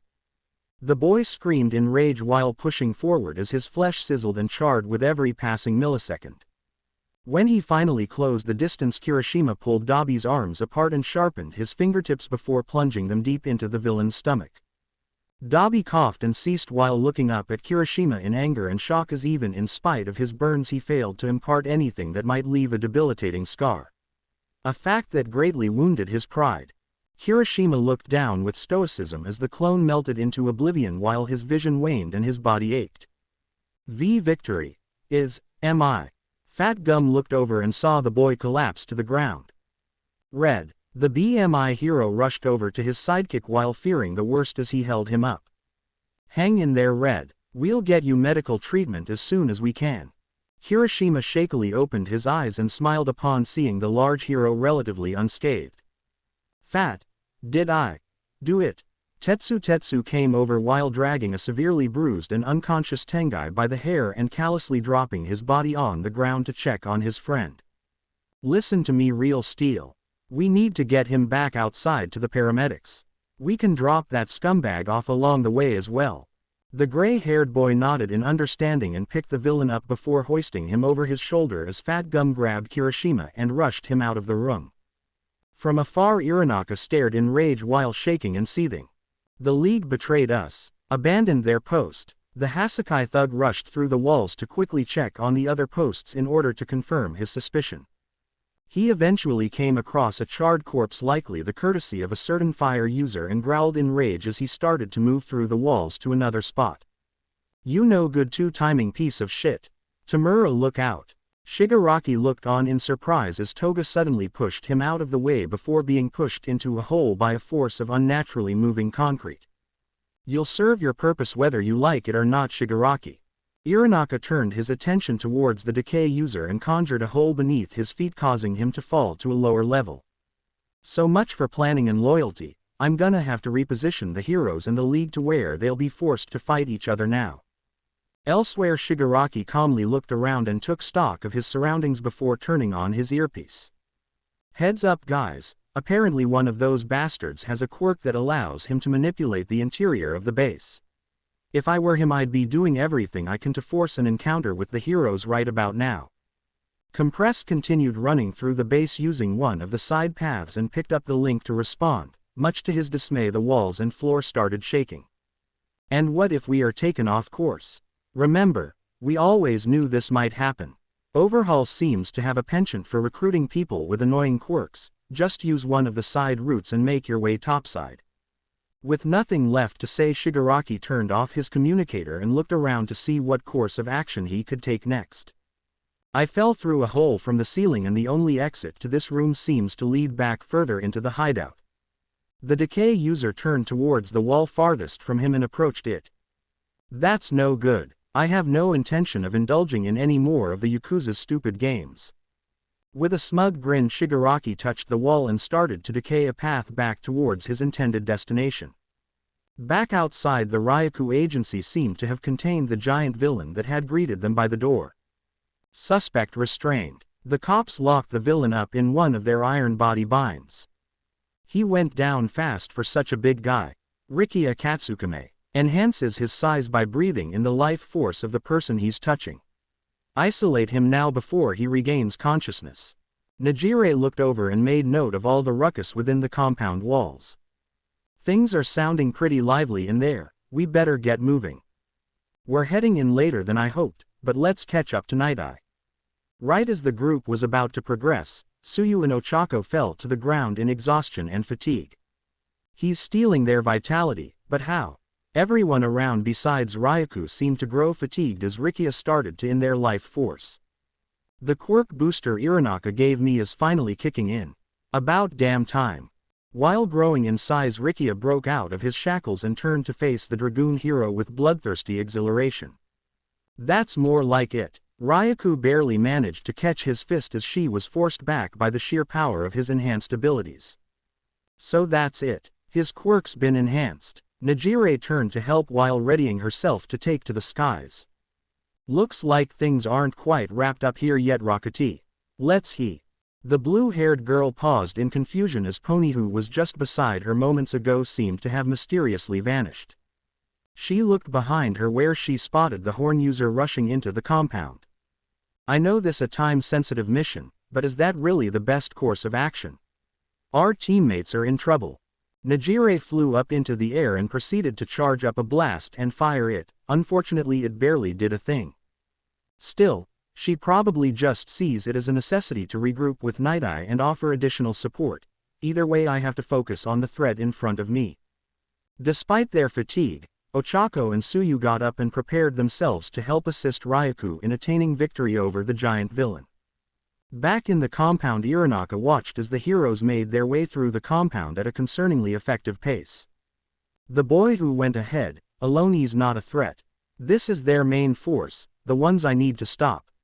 And of course, those filthy traitors from the League. My boost will wear off soon. No choice but to do it now. Once again the building started shaking as the heroes were forced to a halt from the lack of balance. It seemed apparent now that the one responsible was aiming to crush them. Rock Lock, do something, Night Eye shouted. Stop giving orders. This is all your fault. Listening to you got us in this mess. With a feeling of frustration, Rock Lock touched the wall. Fine, this ought to do it. Deadbolt. As he rotated his hand, a red wave briefly surged through the room and the walls stopped afterwards. Once I lock something down, it ain't going anywhere. He then touched the other wall and repeated the process, effectively permitting free movement once again. Come on, let's go. This stretch won't shift around anymore. It's narrow, but deal with it. My security max deadbolt is strong, but it can only hold so many spots. I'm already hitting my limits. Iranaka growled in anger and frustration and moved his attention towards the areas unaffected by Rocklock's quirk. Watch the spots I didn't lock down. He's coming at us.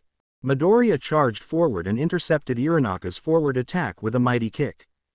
Shame we lost Fat's team. This would be a lot easier with them here.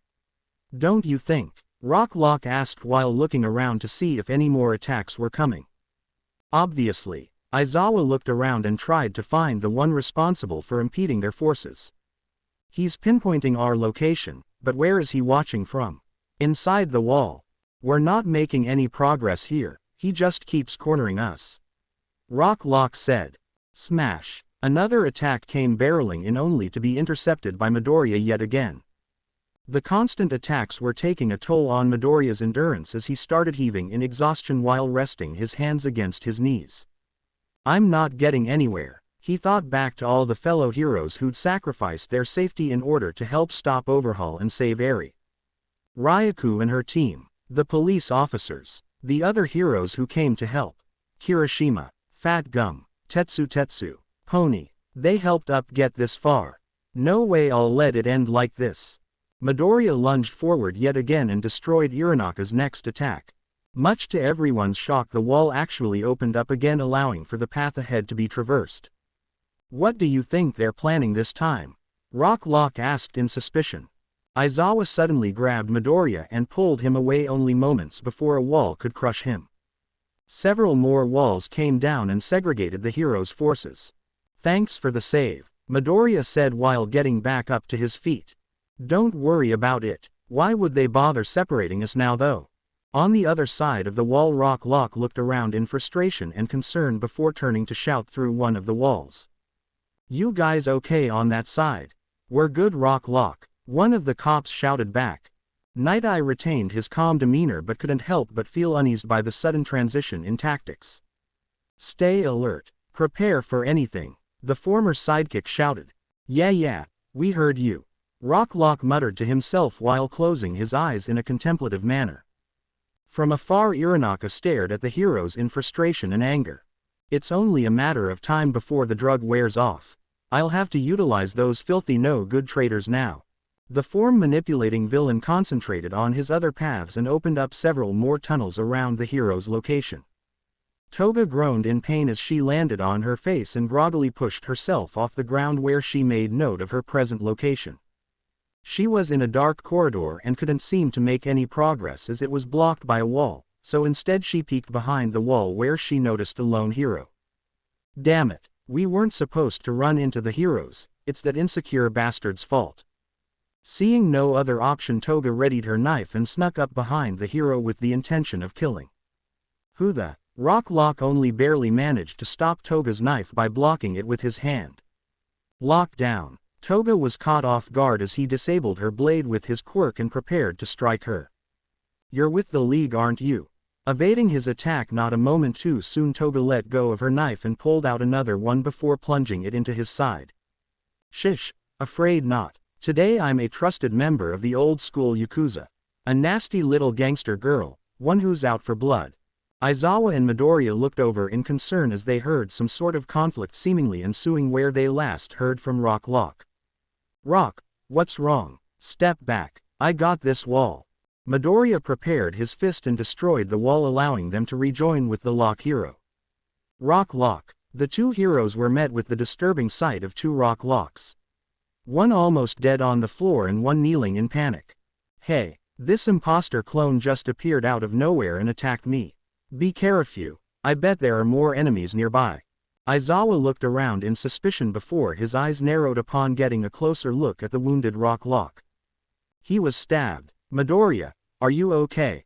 Yeah, we should keep moving. A knife wound and an imposter.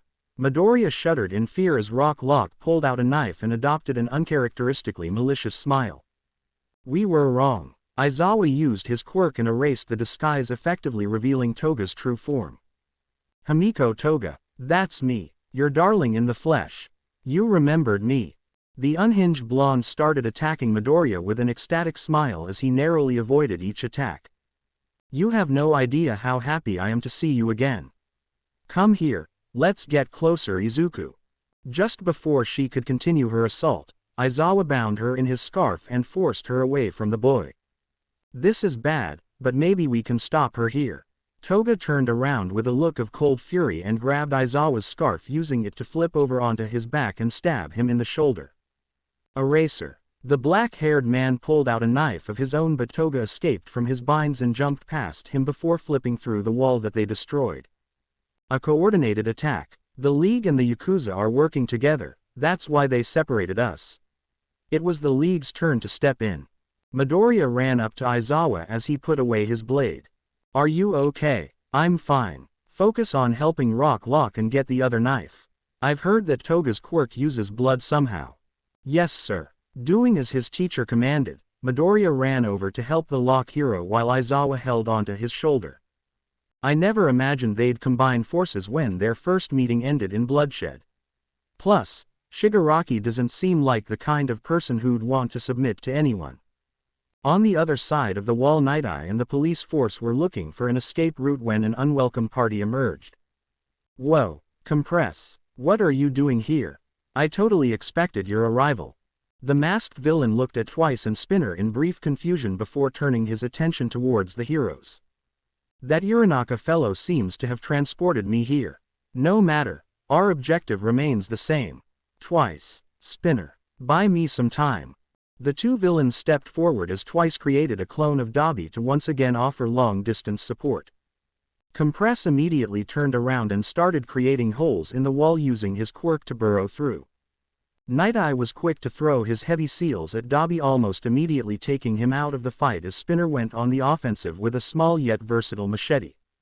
They aren't focused on holding the line. In fact, it almost seems like the League are trying to escape.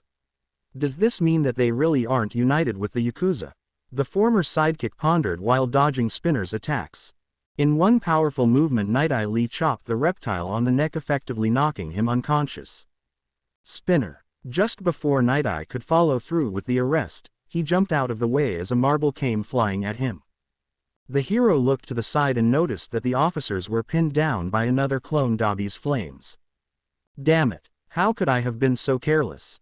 He threw another stamp at the flame user only to have the man effortlessly incinerate it with his quirk. You really think that, Ko?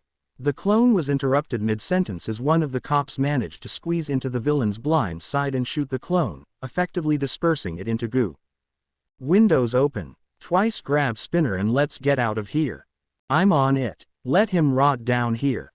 The villain quickly grabbed Spinner and threw him over his shoulder before following Compress out of the escape route. Night Eye tried to pursue only to have Compress throw out a multitude of marbles which all released the dirt and rubble that he had gotten rid of in order to craft their route. They escaped, but let's hope that if they aren't loyal to the Hasaikai that maybe they'll stay out of our way going forward. Iranaka stared in exhaustion and rage as the League proved to be mostly useless in this fight and moreover had the audacity to defy the Yakuza. Damn it, worthless thugs. The whole building started to shake yet again as the villain started to forego any logic. With one final adrenaline rush he started to scream. Whoa, that was unforeseen. As every part of their tunnel started to close in, Compress was quick to panic while rapidly balling up every unstable part that threatened to harm them. Looks like that Yakuza thug still has one last push in him. Twice, give me a copy to help out. We'll have no choice but hold out here until the heroes can deal with that guy. Twice held the unconscious Spinner close and manifested another Compress clone to help stave off their impending death. I will not forgive anyone who disgraces the way of the Yakuza.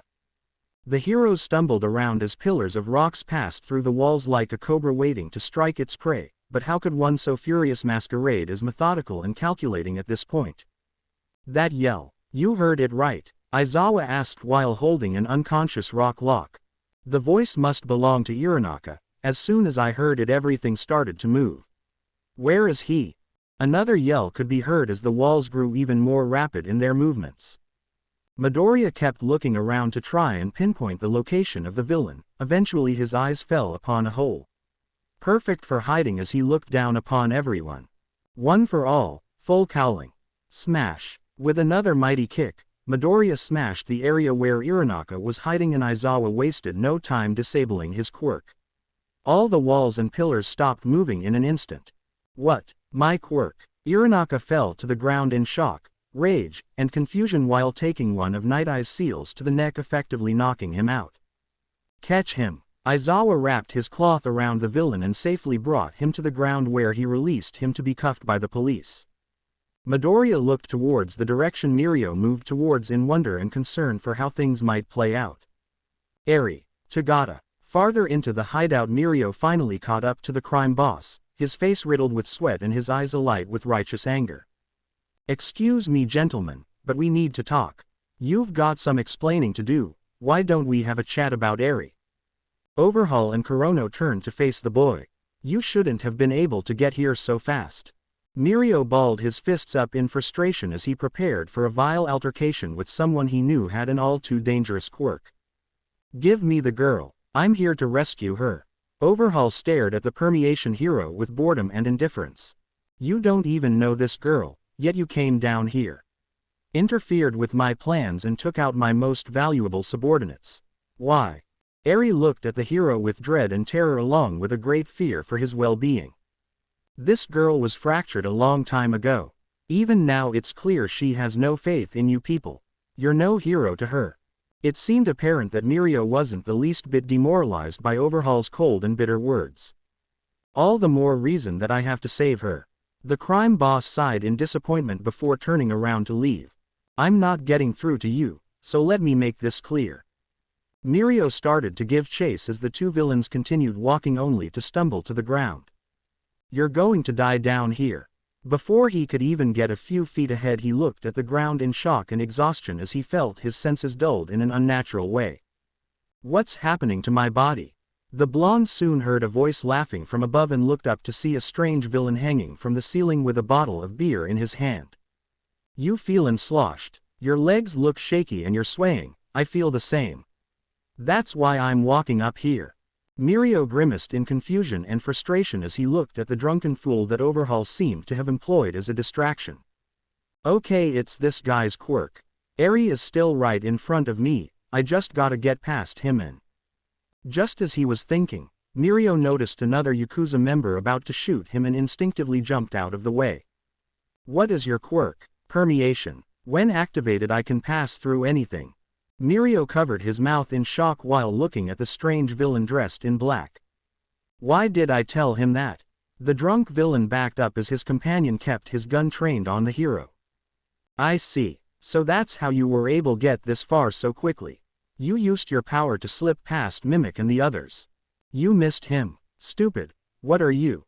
Drunk. Sakari threw his bottle at the truth seeker only to have him knock it away without even looking at him. That would be you. You think. I suggest you stay silent and support your superior teammate. Mirio stood up while leaning against the wall to keep his balance.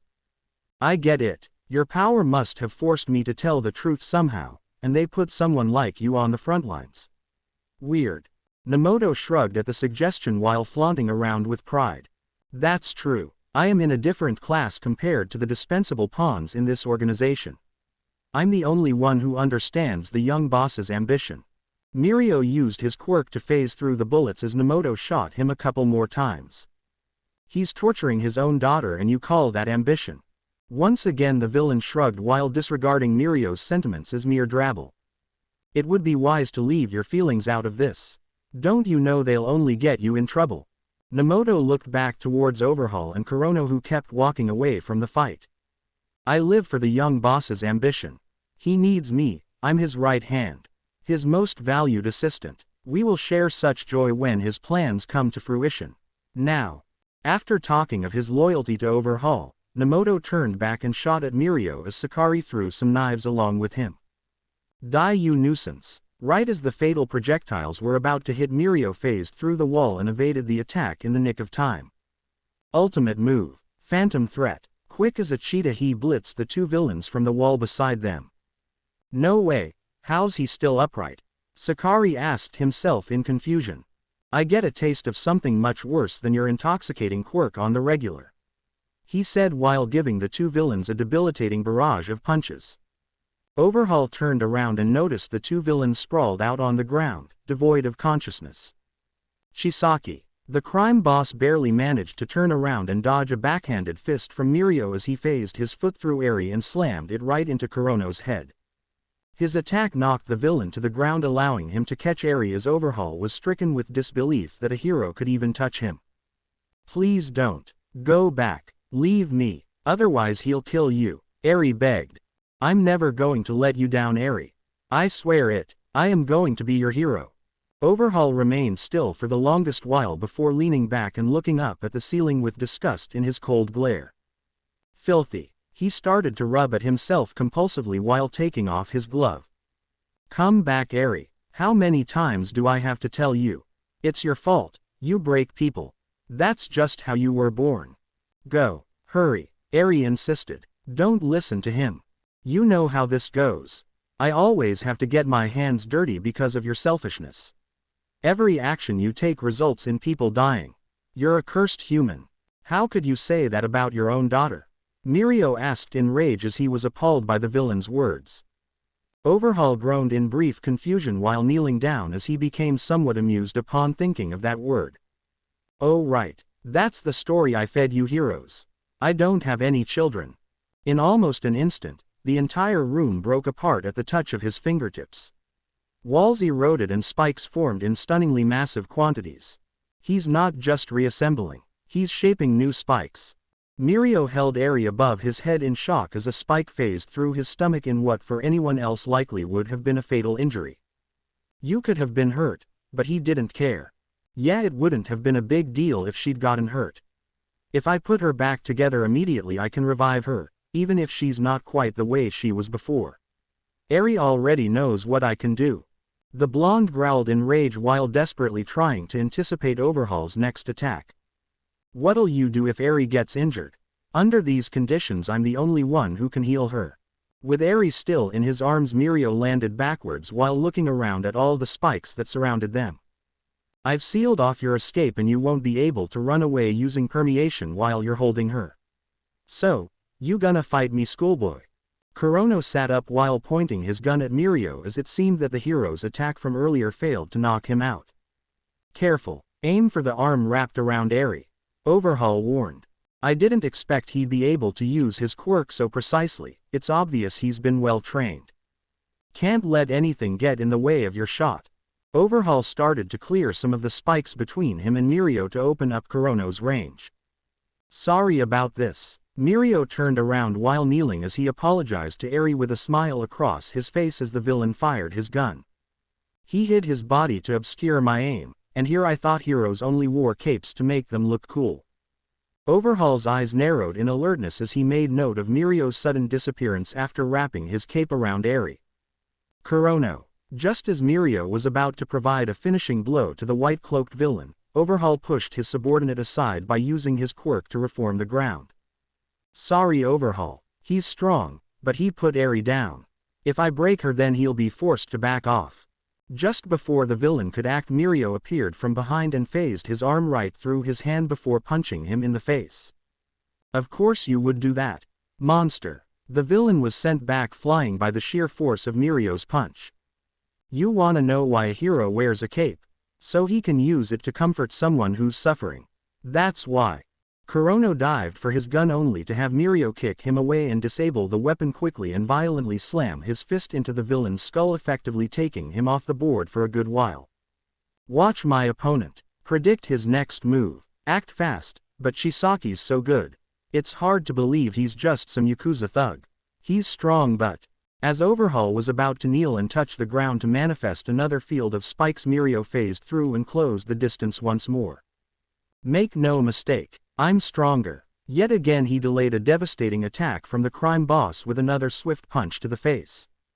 You won't lay another finger on her. I'll take on anyone I have to. You've lost this fight, Shisaki.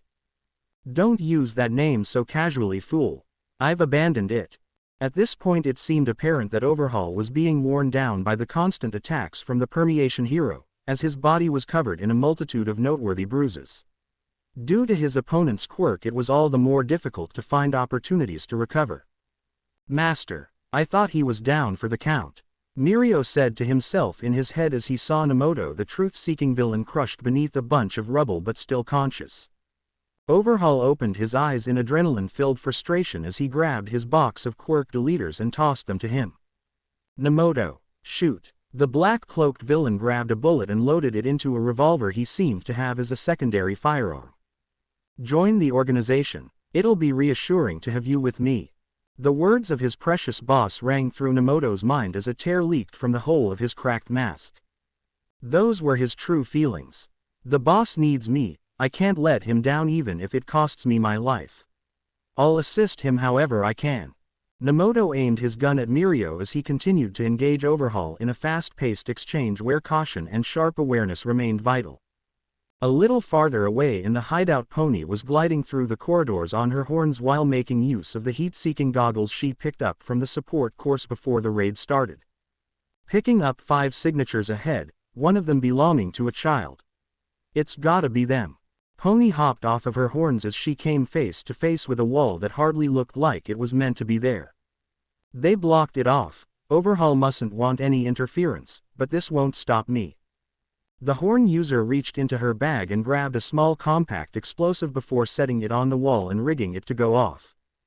After the wall blew apart, she stepped through the light and took stock of the situation unfolding before her eyes. The first thing the girl noticed was a villain holding a gun. Oh no, you don't. Pony aimed her head down and shot a horn right at the cloaked villain as fast as she could. Nemoto gasped in shock as the gun was forced from his hand and looked over to see the culprit.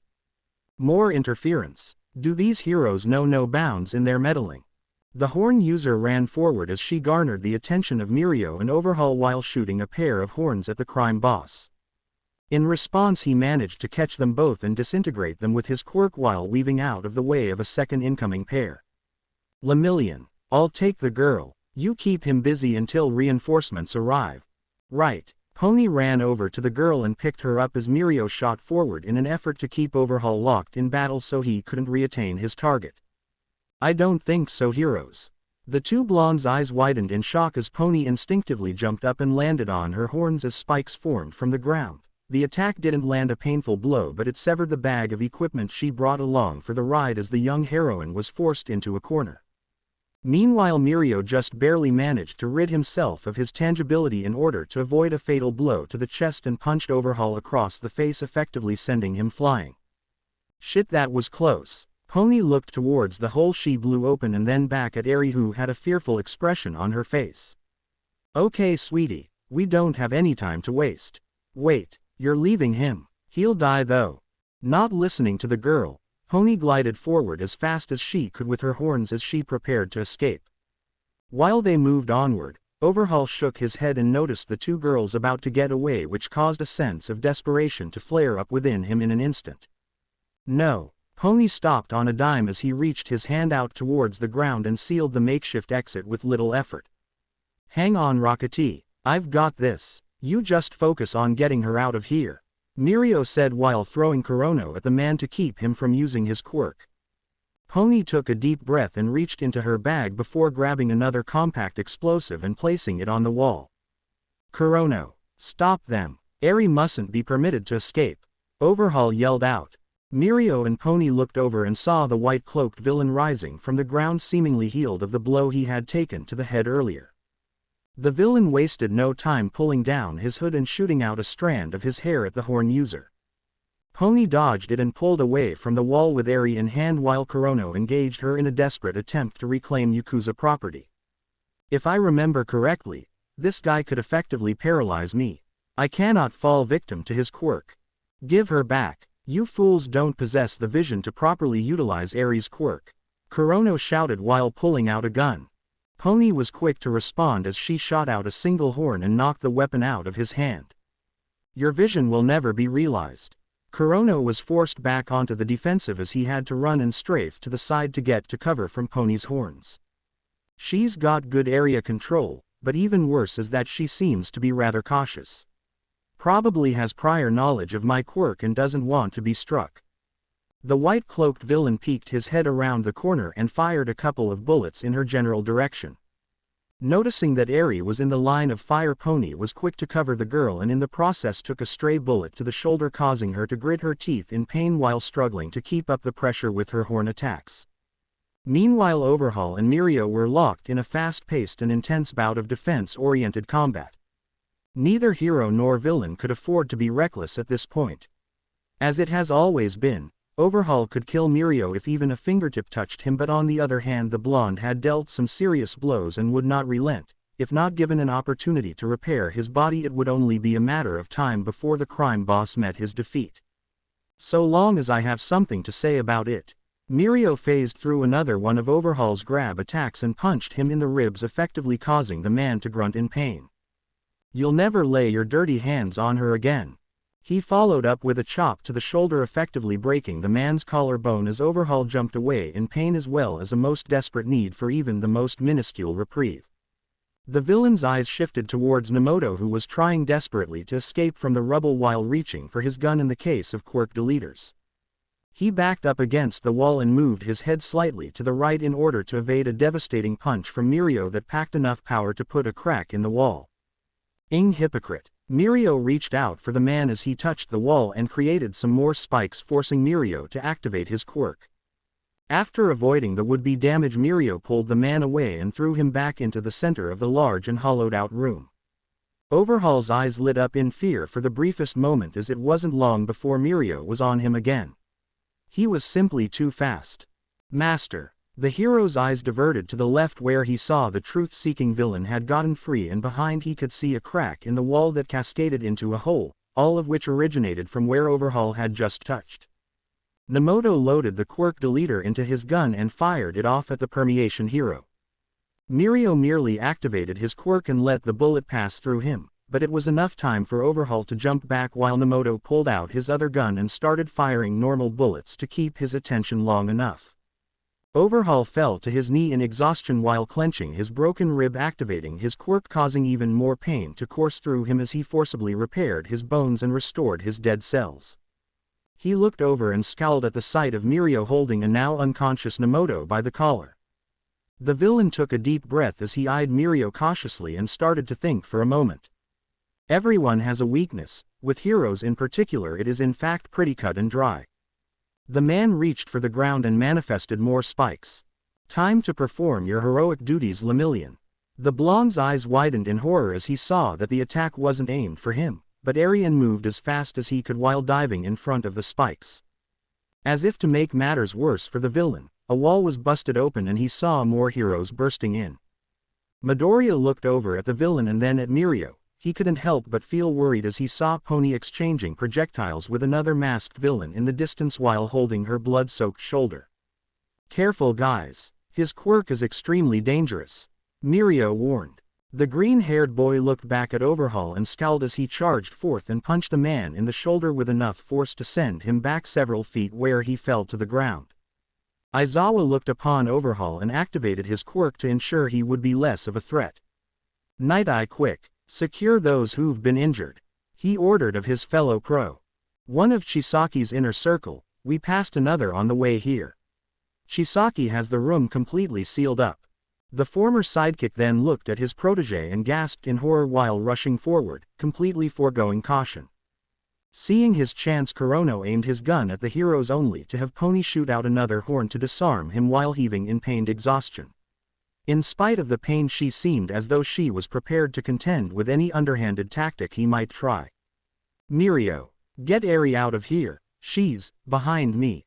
Night Eye was quick to clutch the two in his arms with a remorseful look while Pony stood in front of them with an untrusting and paranoid scowl. Rest, I've got you now, you were amazing. You found her, Mirio. Overhaul furiously tapped his hand against the ground but was aggravated by the sight of his quirk not working. He took away my power. Midoriya and Aizawa charged in and prepared to bring the Yakuza leader down. Lemillion already has him backed into a corner. It's up to us to finish this. Yes sir. Kurono, stop screwing around. The white-cloaked villain grunted in frustration as he heard his boss calling and dived to the side while grabbing his secondary weapon and narrowly avoiding Pony's horns as she tried her best to keep him from interfering, but given her gradually building up blood loss it was proving to be difficult. Have to save the boss. I can't let things end like this. Kurono shot forth his hair and tried to pierce the two heroes while their backs were turned and their focus shifted. Watch out. Aizawa was quick to push Midoriya out of the way as he himself was pierced by the attack. Those pierced by the long hand will find their movements slowed. I meant to skewer both of you at once, but then that's heroes for you. The erasure hero tried to desperately to keep his eye trained on Overhaul, knowing he would only need a little more time to allow Midoriya to finish it. Alas, it was too late for that now. Everything, all you've done, has been for nothing. With this final declaration, Overhaul touched the ground and activated his quirk. As he did so, the floor started to crumble while Midoriya lost his balance. In little time the ground broke apart, causing everyone in the room to fall through. Damn it! Midoriya watched in frustration while Overhaul had an annoyed glint in his eye as he kept his hand near the wall and activated his quirk to deconstruct a hole in the wall as he prepared to let them fall to their deaths. As long as I am quick and a tangible piece of Aris' body is intact, I can revive her. Who really cares if she dies anyways? The villain watched in satisfaction as his opposition fell into pitch blackness while he used his quirk to descend the giant crevice by packing in the dirt and cement down almost as if creating a naturally formed elevator that only a quirk such as his could. Sir, hold on. Night Eye looked down to see Pony yelling out towards him as she fell too but shot out her horns to use as a means of suspending herself in midair while catching him with her one good arm. Not wasting any time, she shot another horn into the wall and placed against Night Eye while he grabbed hold of the horn to use in order to hang from. While Pony lowered herself further into the hole while looking at the others who were still falling, Night Eye looked up and was surprised to see Mirio's tattered cape floating down. He reached out to catch it and looked down at the others with a worried expression. Eri was screaming at the top of her lungs while Mirio had passed out from the pain of his injuries and Nemoto remained unconscious while his body fell at incredible speeds. Hold on. I am coming, guys. Midoriya activated One for All while pushing his feet off the wall to propel himself forward while grabbing Mirio and Eri. Izuku, I can take them. Grab the villain before he dies. He looked up to see Pony ready to receive them. All right, here. With a swift toss he threw Eri into the air while Pony caught her with both hands but winced as she pulled on her bleeding shoulder. Afterwards he threw Mirio and she caught him with one of her horns as his unconscious and near lifeless body drooped down in midair. With only one person left to save, Midoriya was free to dive deeper into the seemingly bottomless hole and grab Nemoto. He kicked off the wall again and quickly started to close the distance. Almost. Got you. Midoriya's eyes widened in shock as he saw a faint light while coming within inches of grabbing Nemoto. Come on, Deku. You can do this. He yelled to himself in a panic as he almost had the man. Just in the nick of time the boy managed to grab Nemoto and pull him in, but as he did, everything went blurry and pain coursed through the entirety of his body. From far above, Pony's eyes widened in horror as she saw the two figures hit the ground with a violent and disturbingly wet-sounding splat. To be continued. I hope you enjoyed this story. Also remember to subscribe and like this video. See you in the next video.